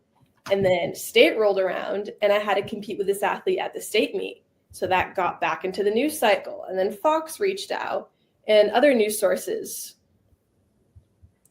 And then, then it died down again. And then we filed the lawsuit, and it came back up in the media. And so it's interesting to see kind of the ebb and flow of how the media picks up these stories or not. And I will say my confidence has definitely grown. It's still unnerving to sit in front of a computer and talk about my story, but I take inspiration from Riley Gaines and, all the other women and athletes that have gone before me. And I'm just trying to do my part to protect our spaces. And you are. And look, I love this. If we take a knee every time we compete against a boy, we won't have many more chances left to compete. That's 100% true. And I was talking with Jennifer Say yesterday, and she said that she thinks this whole thing is going to come crumbling down because of the high school girls, the college girls, and for that when you coming forward, you're going to take this down because the women in professional sports, they're not doing it. They're not doing it yet. We so far have one that this is just something that's recently happened. Elizabeth Eddy, who is an Angel City FC player, and she's come forward to say that she does not want biological males in her sport, and she's a professional soccer player. But like Jennifer Say said, she's been doing this for 11 years. She may not be a superstar, but she's the first one to take that risk in the sport and just say, no. And there'll be more, but it's going to be you girls. You girls are going to take this down. And then everyone later is going to pretend like they were always with you. Like, oh yeah, we agree. Yeah. And they're going to pretend like they weren't quiet. They weren't silent. So you guys are, you're the OGs. You are fearless, and the stand you're taking is huge in so many ways. But so back to, I'm going through this story here, and you're right, like Outkick. So they're saying that the male, Leah Rose, won that competition with a jump of 410. That was enough to beat out 18 girls. And this is someone who had previously competed as a boy, was not ranked, did not do well in the male category, and now, oh, I'm a girl, and suddenly is beating out all of the girls. And that's just not fair. And it's huge because you were ranked number 5. In the state, yeah. Yeah, in the state. And for you to step down, that was a huge sacrifice. So, and I'm glad that you did it. And I'm glad that through it, you've really found your voice. Now, Maddie, let's go back to you finished wrestling this biological boy twice. And this is very physical and you're shocked. Your friend after you says, heck no, I'm not doing it, and doesn't do it. So what happens next? What does it look like in your school when with your friends, with your teammates, when you're like, I'm not doing that again? I don't go to the school that I participate on because it's 1 team, so I don't really know about that. But for me personally, it changed my life. It really did, because I'm here right now and I'm speaking up, and I never in a million years thought that I would. And this is all because of XXXY, Jennifer Say. She's been like a big role model, honestly, from everything that she's done and everything that I've been able to do. It's all because of her, and it's all because of my parents, because I stood up from, it all started with standing up at a school board meeting. That's where it all big started off with, is standing up at a school board meeting. And I got seen, people saw me, people heard me. And that's all I ever want, is people to see and hear what I am saying, and that I am not speaking hate. I am speaking equality. And I have on screen the panel, and look at all of you with Jennifer Say.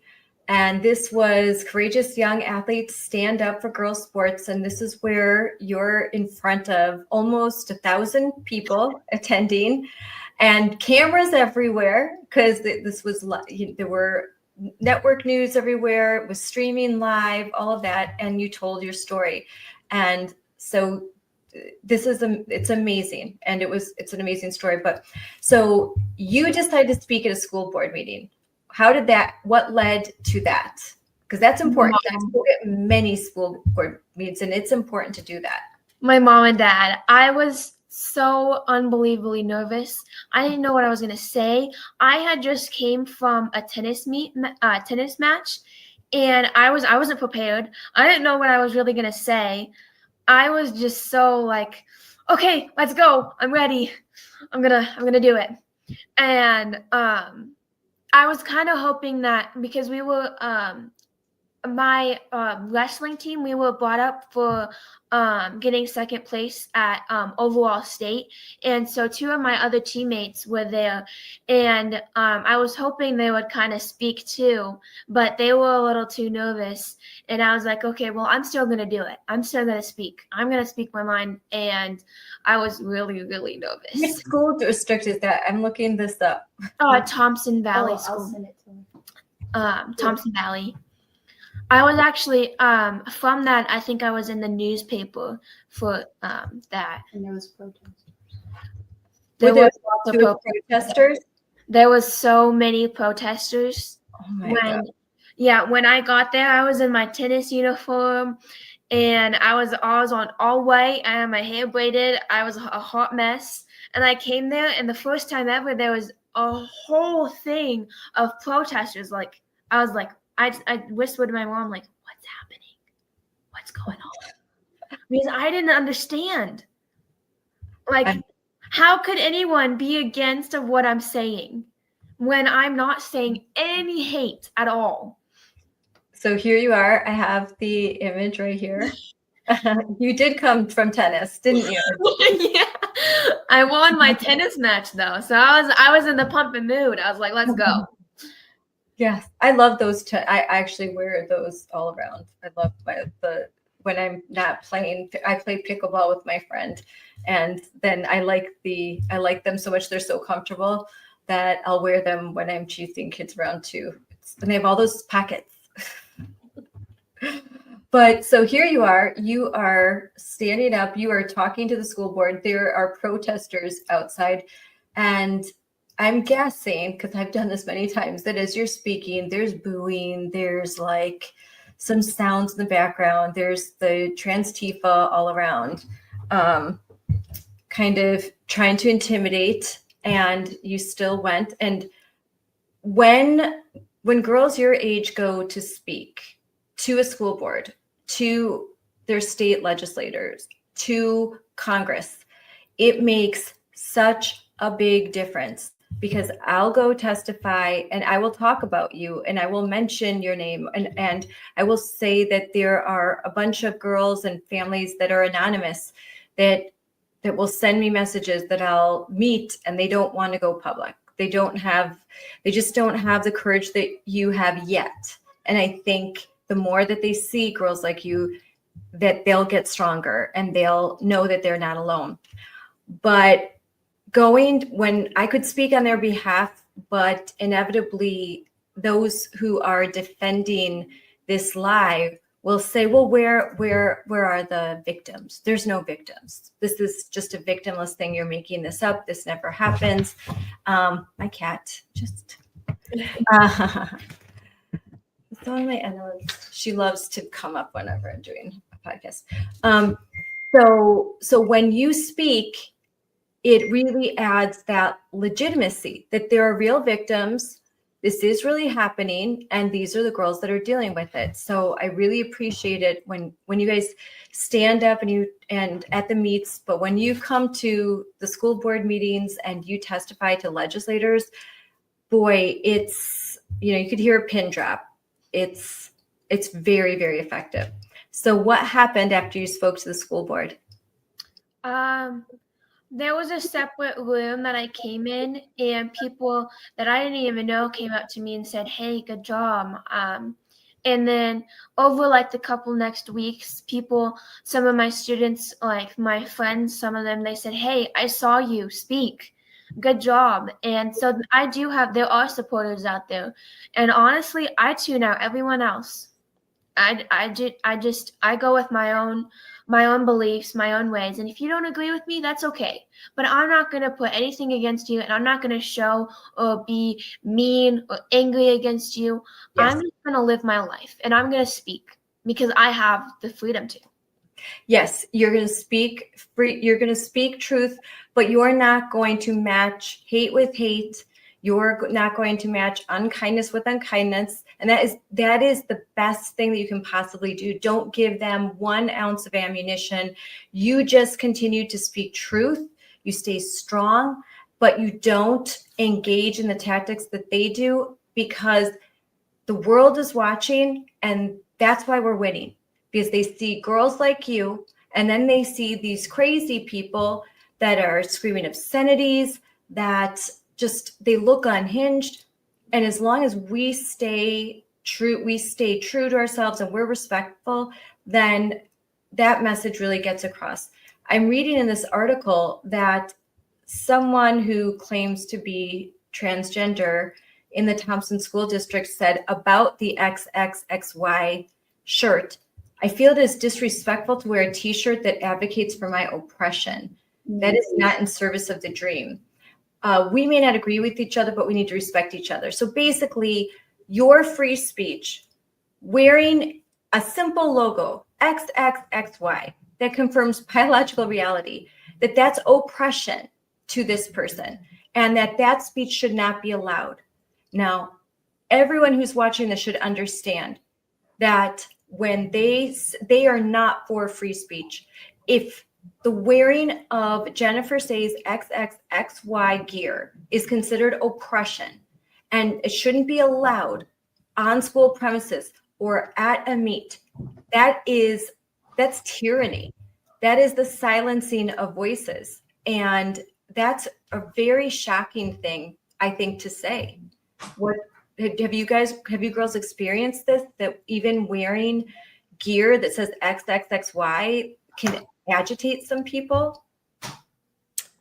Not directly for myself, but I've offered other people, hey, do you want to wear my XXXY shirt? Do you want to borrow it for this, that, or the other? And it's like, oh no, I don't want to make people upset. Like it's so taboo to say biological reality. I just can't believe we're even in this spot in the first place. But I mean, again, like I love what you brought up about free speech and the principles that our country were founded on. You know, I could go out and I could start screaming and throwing a fit about someone's pride flag in their window, but I don't. We all need to have our own opinion, and I respect other people's opinions, but that doesn't mean you get to infringe on my rights. Yes. If you want to wear a t-shirt, a pride t-shirt, fine. But to say that the wearing of XXXY gear, Jennifer Says brand company, to wear that is oppression. That's insane. And that is a violation of free speech. And that just goes to show sort of the worldview and the values that you must affirm me. And if you don't, you're not a good person and you're oppressing me. And I don't feel safe. And it's just anti-American to demand that other people affirm your belief. You're allowed to have your belief. You're allowed to, whatever religion, whatever ideology, whatever political party, you're free to engage in those activities and have your own beliefs. But you're not free to impose those on other people and demand that they engage in your rituals, that they participate in your rituals, and that they affirm your worldview publicly. And then to say that you can't even wear a symbol of your worldview. How soon, imagine if we were to say, you can't wear XXXY shirts to school or to a meet. Pretty soon they'd say you can't wear a cross around your neck because in my view, that's oppression.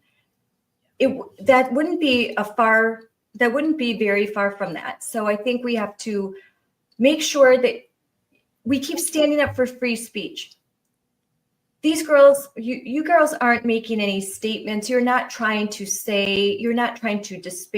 You're not trying to bring anyone down. You're just trying to say that in female sports, only females should participate. Actual females, biological women. You cannot just say, hey, I feel like a woman today. And I didn't do very well when I was a male athlete. So, I want to win some awards and I need a scholarship to college. So I think I'm going to grow my hair out and put on some lipstick and let's go. That's not fair. It's not truth. And it should not be, adults should not be allowing this. And they're letting you down when they do. How do you feel about the adults around you that won't stand up, that continue to affirm this? How do you feel as you're young? You girls are young. How does that make you feel about the adults in this country, the ones that won't stand up? It makes me a little sad. And I mean, I know everyone has their own story, but what makes me the most upset is that they won't even listen. Some people won't even listen. It won't even go in one ear. They tuned everything out, and then when it's their time to speak, they speak, and they expect us to listen. And you know what? We do, but they do not listen to us. And that is what really makes me upset, because I am fighting and fighting and fighting. Everyone is. And yet they are not able to listen to us. The people they say they want to support and help. Because we are kids. We're a part of that. We're a part of what they're wanting to help and improve. But they're not listening to us. They're not listening what I am saying and what everyone else is saying. And it's just, that's the biggest thing that upsets me. I once had a conversation with my dad. I'm like, well, no one's listening to me. What do I do? And, my dad, he says, don't give up. Don't give up. Mhm. Because even when I'm in the lowest, my dad is there and my mom is there. And they say, you know what? Even if they're not listening, so what? Because I'm living this. This is my story and this is my life. And I'm going to continue to speak, even if no one in the gosh dang world will listen to me. Because everyone matters. Absolutely every voice matters, if I agree with it or not. And so that speech really just made me like, I gotta go. I'm not gonna stop because one person or 50 million people aren't listening. Because someone out there is. And someone out there needs to listen and is hearing me and is not alone. Well, a whole lot of people are listening right now, and I can guarantee you that. Maddie, so when you spoke to your school board, what was the vote? What did they decide? You were speaking to the fact that this is happening? I'm guessing they didn't change. Did they change their policy? There was no vote. They didn't do anything. They didn't do anything. They didn't do anything. Yeah, because I don't know if y'all know, but Nancy, she's the only kind of person who listens to everyone. Yeah, and so only one person against everyone else. It's not that helpful, and so not a whole lot can change. But and I knew that going into it. I knew it, but I looked them dead in the eyes, and I still talked. Amen. I can't tell you how many meetings I've spoke at where I know that they may not vote differently, but someone might be listening, and these meetings are recorded, and someone could be watching. Somewhere this message is going to be heard. You are doing the right thing. Absolutely 100%. Alexa, for you. So you're a senior. Do you know where you're going to college next year? I don't. I'm looking at 6 schools right now. A lot. And is a consideration for you their policy on this issue?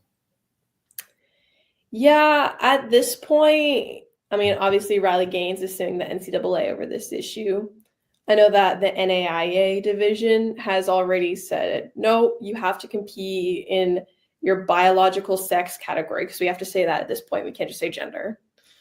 And so I love that. I'm looking at an NAIA school. But I do think it's really hard because I have all these opportunities at these NCAA schools that, I don't know if I will have to compete against more male athletes. And, I am looking at some Christian schools, and I won't have an issue with any of my teammates in that setting per se. But that's a private school. Yeah, because it's a private school. But after experiencing this in high school, I'm not really fazed about college.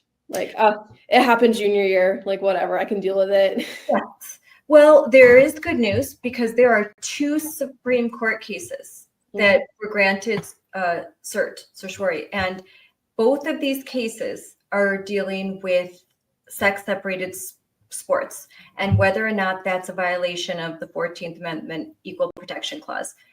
And I was just at a conference talking to a bunch of constitutional lawyers that work in the public interest space for conservatives, and they feel pretty confident, and they normally will not say that, but they feel pretty confident that the decisions that are going to come down probably by May or June, just like last year with Montgomery County and the Mahmoud decision and Skrmetti decision, those came down later. They feel very confident that there should be some good news, and that would provide the protection that I think the NCAA could not get around it, because the question will be, they have granted cert for that specific question. Is it a violation of the Equal Protection Clause to have sex-separated spaces? And they say, nope, it is not, then I think that's more positive movement. Ultimately, it would be great if Congress would be able to once and for all define sex. I mean, we pretty much think they did in 1972, but if some of the legislation that they've tried to pass would actually get through, that would be wonderful. But I think that what's happening with the Supreme Court, that's going to be very, very helpful in blue areas, where, I mean, the governors, they're not moving an inch, and they're just filing lawsuits. And so, can only hope for more of Team Sanity to come together. And so it's going to take girls like you. It's going to take more and more girls like you standing up. They have to. The more that there's courage, the more that girls like you stand up and say the emperor has no clothes, the closer we get to ending this absolute bizarre nightmare that we're in right now, where men can just say that they're men, and that women who call themselves feminists are defending it. It's just bizarre. So there's a lot of pressure, and you've talked about this. There's a lot of pressure on girls to just stay quiet, and the culture of a team in sports is to obey, right? Like it's sort of like with the military. Like, you work together, you're a team. You drill, you follow the rules. So that's kind of drilled into you very young. So it's hard, I think, to say, now you can't follow the rules on this one. On this one, you have to speak out. So what's your advice to girls that are told, just be quiet, just don't say anything? I think something I would say is, what do you want to be known for? Even if it's not on a podcast or on national TV, your friends are going to know you for something. Your family is going to know you for something. And every decision we make is leading in one direction or another. Choosing to stay silent is going with, the majority of the crowd and saying that you may not agree that it's okay, but when you stay silent and refuse to speak up, that's just adding weight to the other side that's saying, oh, I guess this should be able to pass. And so I think if you're on the line, do I speak up? Do I not? Like, really think about, who do I want to be? And what are my morals? What do I hold to be true? Because if you can't stand up for your basic morals, then I think that's a hard spot to be in. And that's something to look at. Yeah, 100%. Maddie, what say you? I say do it. Just do it, and do it for yourself mainly. Do it for God, do it for your family, and do it for you, because you know what's right inside. You know that this is something you need to do. This is something you can do. Ask yourself, am I doing everything I can? Am I making myself happy by standing up? And I'll say this, I am 100% a rule follower, 100%. And to me, I am following the rules, because I'm standing up for what I believe in, and I am listening to myself. I'm listening to God. And that's the biggest thing. Because I would just say, do it. Do what you think is right, because it most likely is. And if it's not, that's okay, because God has a plan for everyone. And he has a path for everyone. And that path is for you to stand up and speak. Speak what you think and speak what you believe in. Well, that's civil disobedience, right? That you follow the rules, but when there is a rule that is in contradiction to God's law, to truth, when there's a rule that would tear at your own soul because it would force you to publicly say that something that's a lie is true.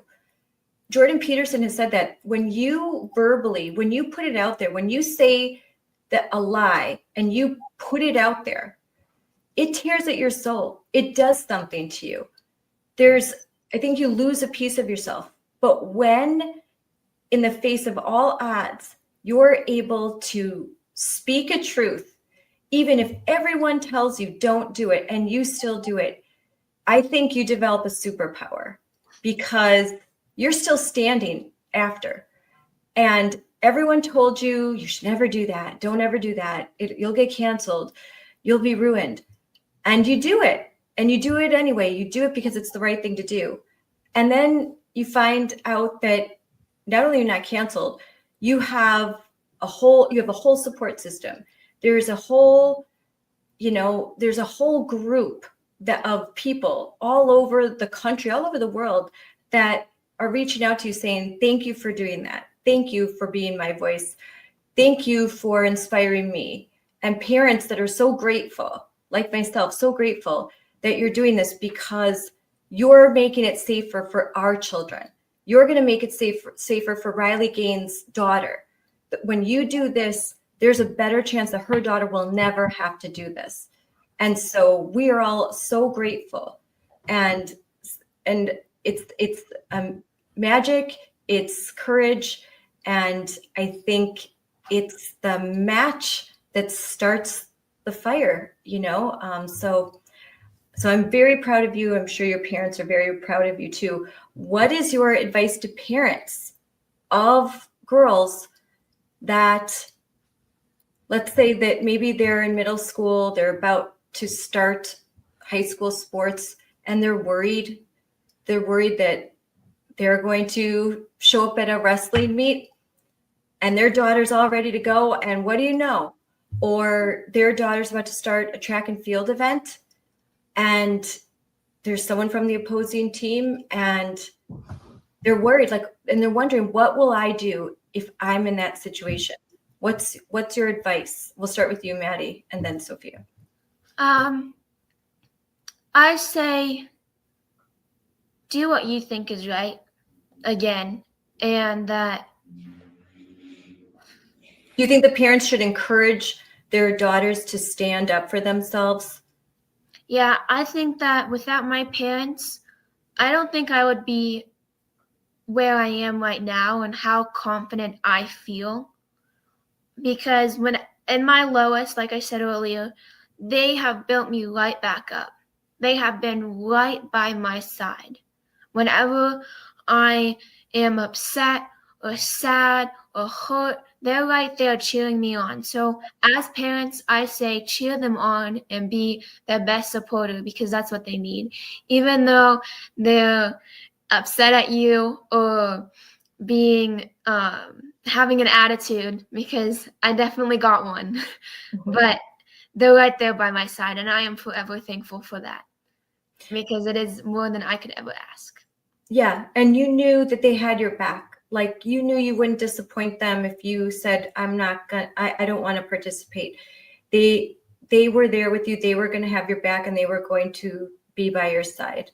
Yeah. Sophia, what about you? What is your advice to parents of athletes right now and that their kids are about to embark on high school athletics? Mm-hmm. I think there's kind of two sides to it. One is that as an athlete, people are listening to our voices. As a parent, you can speak up, but people only will listen to you to a certain extent, which is unfortunate, but it's the sad reality. People want to hear from the actual athletes themselves, which is where the parent has to say, okay, maybe my voice isn't going to be heard as loud, but in that case, I'm going to support my athlete instead. And my parents have been an example of that. My mom ordered t-shirts before we discovered XXXY. She ordered Save Girls Sports shirts on Amazon. And at my state track meet, she went around and was handing them out and was like, do you want a t-shirt? Do you want a t-shirt? And everyone was like, no, who's this crazy lady? And then finally one person said, I want a shirt, thank you. And that's the courage that we need. When one person joins, then it helps other people join too. And I think also take advantage of the resources we have in this country. Despite all our issues, we live in the best country. We live in a free country. And so we came back from the state meet and my mom filed a complaint against the state. And she emailed our representatives here in Oregon, in the Senate, in the House. She went and did all that work. And it's a lot of work, the legislature of it. But honestly, it's the practical steps that need to be taken. And it's the support that can come, because I wouldn't be able to draft up all those emails but I can use my voice and my parents can support me from behind. And you are 100% right that parents can only do so much. Parents can only say so much. It takes the athletes.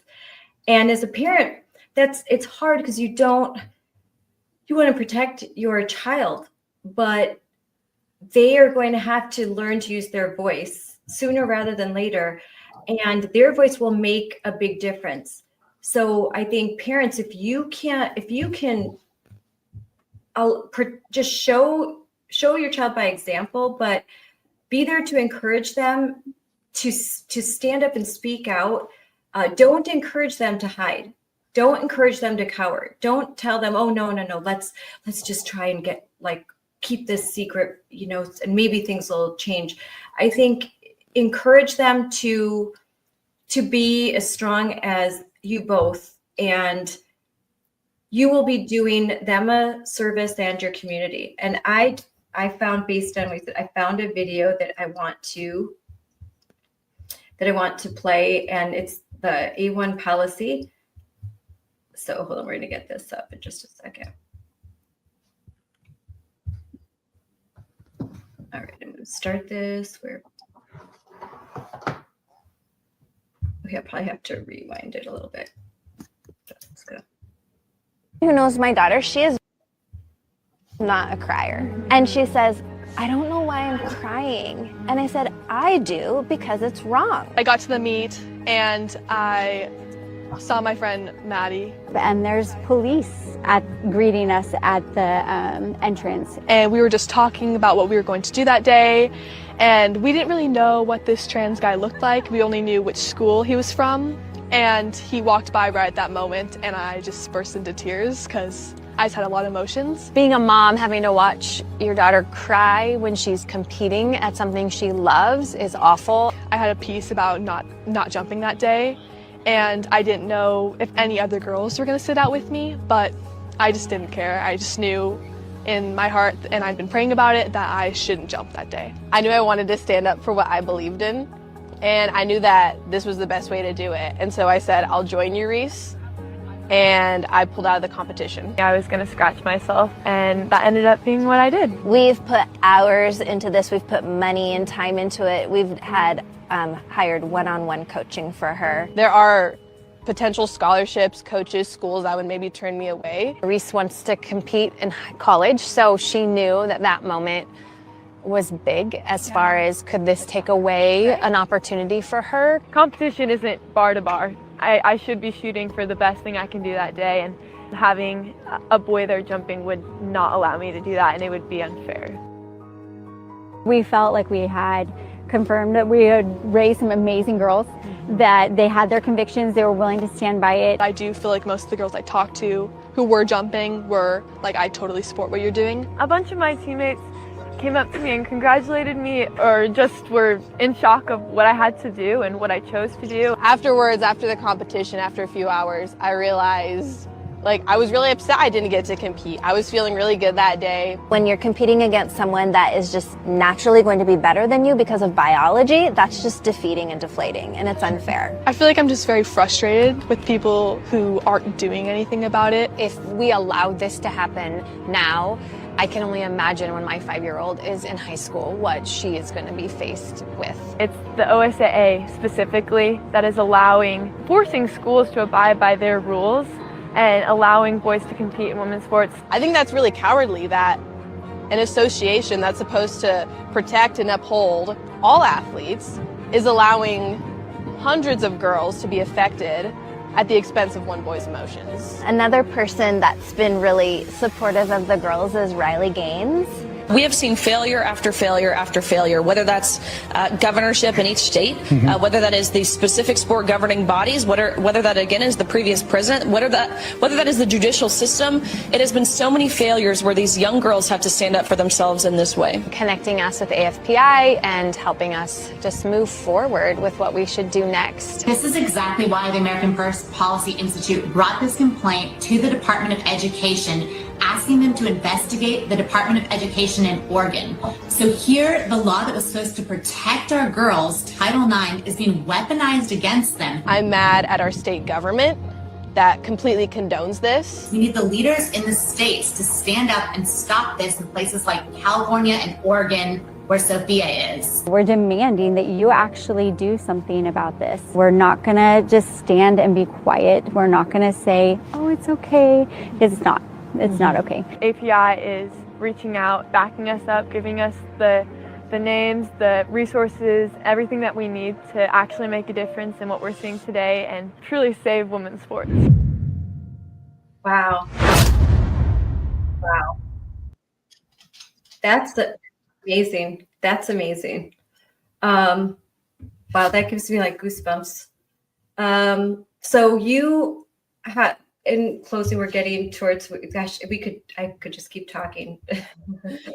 We'll definitely talk again, but in closing, what is next for each of you in athletics and in advocacy?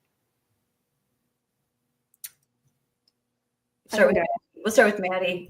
Or Maddie, go ahead, Maddie. Well, I have wrestling coming up. I have tennis coming up. And I actually, a couple of days ago, talked to a medic combat veteran, and I'm thinking about my next steps. And I think I'm going to go to an academy. And I'm thinking about being in the Air Force for the medic field. I talked to her, and honestly, to be honest, I kind of automatically like rolled out Air Force, because when I think of Air Force, it's planes flying, and that's not completely my thing. But talking to her, she spoke about every single aspect of it, and that's my next step, is because whatever my next step is, I love helping people.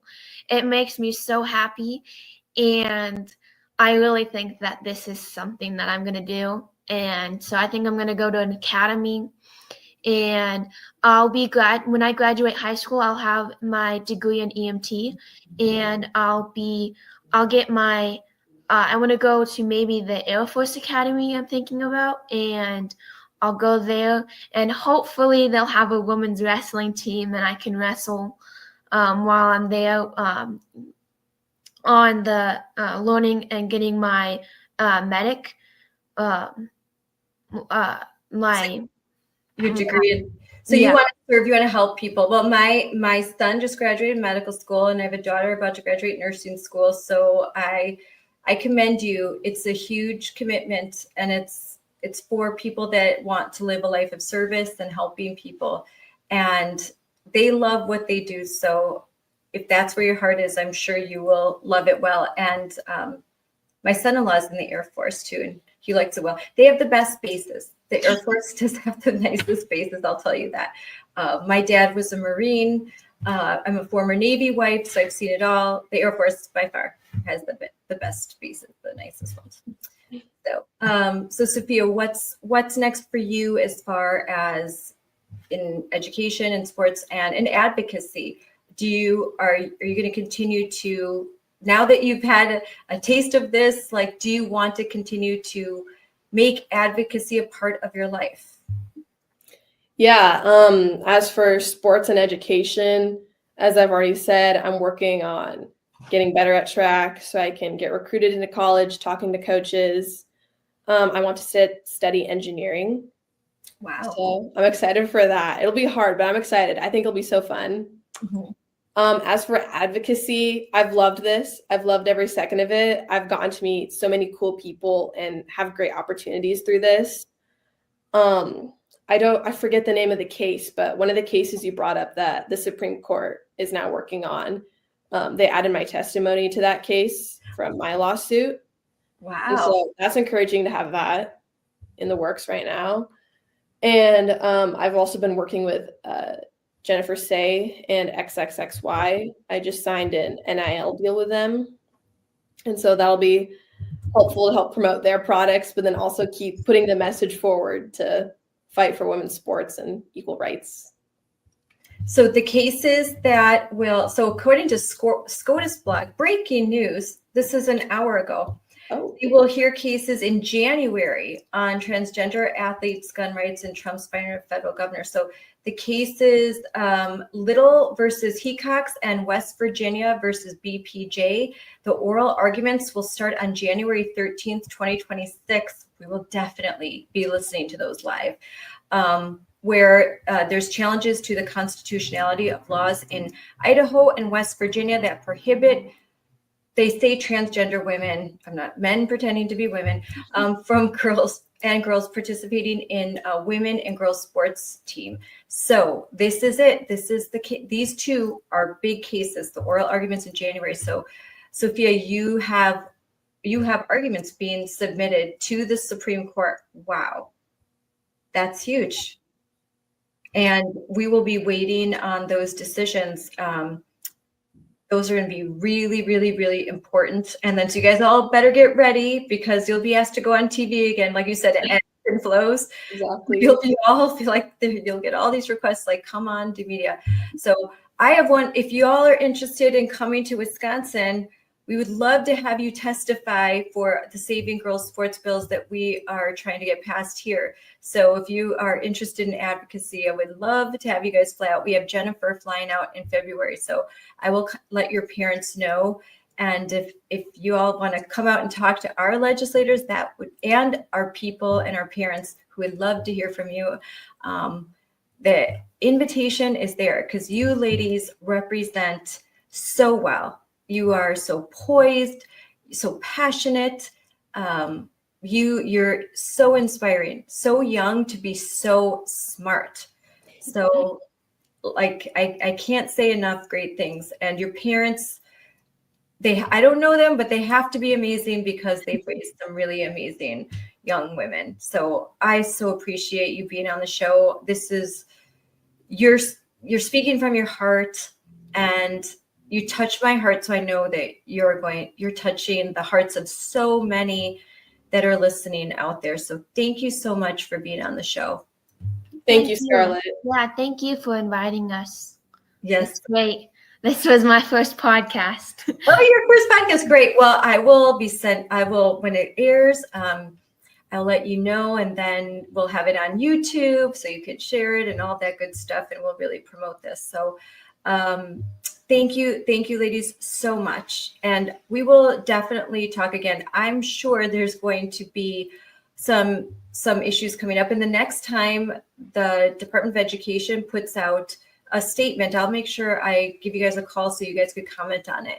So you could be my regulars. You could be like my Gen Z commentators, like, hey, Linda McMahon just put out a press release saying that they are giving 10 days notice to so-and-so. I mean, there should be some good news coming from Oregon. I know that the Department of Justice has already issued lots of warnings saying you guys have got to follow the law, and there's only so long that they're going to be able to get away with what they're doing. It's not forever. So, I mean, my state is embarrassing. Like, look at Portland. They've tried to deploy the National Guard, and it's a mess It's a mess in Portland and the ICE facilities. I feel so bad, but this kind of got pushed to the back burner while all the ICE raids are going on. But yeah, my state is stubborn. It is, but it will come forward again because inevitably track season will happen again, and then there will be more of these athletes, these males participating, and more girls. Because of your example, they're going to say, no, I'm not going to compete, or they're going to do what Alexa did. They're going to get off the podium. They're going to find a way to be heard. And like you said, each girl, each family has to forge their own path. But whatever you do, don't do nothing. Because if you do nothing, then nothing will ever be accomplished. And if you live on your knees, that's not living. That's no way to live. Because the minute you cave in and you let someone take away your free speech and make you submit to things that aren't true, and that you know not to be true, then that's just the beginning of a long path of submission. And I don't know any happy people who basically have compromised their whole life. I know a lot of happy people who stand up and they fight like President Trump said. All right, girls, have a great night. Go study. Thank goodness I'm done with that. All right. Thanks, girls, for being on, and thank you to your parents for helping to arrange this. Have a good night. Thank you. You too. Yeah, Bye. you too. Bye. Bye. Bye. How can you not be inspired by those girls? They brought tears to my eyes. Their courage is contagious. I think every time I feel weary, every time I think this is just too much, I've been doing this too long, it's too hard, people just aren't listening, I'm going to replay this podcast, and I know that I'm going to find hope again. How can you not? How can we not fight when there are girls like this, when they are out there, when they're willing to sacrifice, when they're willing at their young age to risk titles, opportunities, friendships, when they have that kind of courage? How can we as adults, how can we stand on the sidelines? How can we say, too tired to go to that school board meeting? You know, I don't think I'm going to vote. I'm not going to vote this time around. I'm upset about something. How can we leave these girls behind? We can't. We can't do it. We have to stay in this and keep fighting until there's not one man pretending to be a woman that is invading a woman's space or taking the place of a female on their athletic team, on their debate team, on their chess team, on anything. It's not just because of fairness, although that's a big part of it. It's because of truth. It's because we can't be twisted into a pretzel and try to, find a way to compromise with a lie. We can't compromise with a lie. There are two sexes, male and female. Gender is just a word. It's a word that's now used to manipulate and force us, or force those who actually will believe it, to believe a lie. And I choose to live not by lies, and I hope you do too. So thank you. Thank you for joining me on this episode of Unleashed with Moms for Liberty. I'm Scarlett Johnson, and I could not be more proud to be an American right now, knowing that there are girls like that. There are girls like that. That means this country is worth fighting for, and I'm going to fight. So until next time, bye everyone.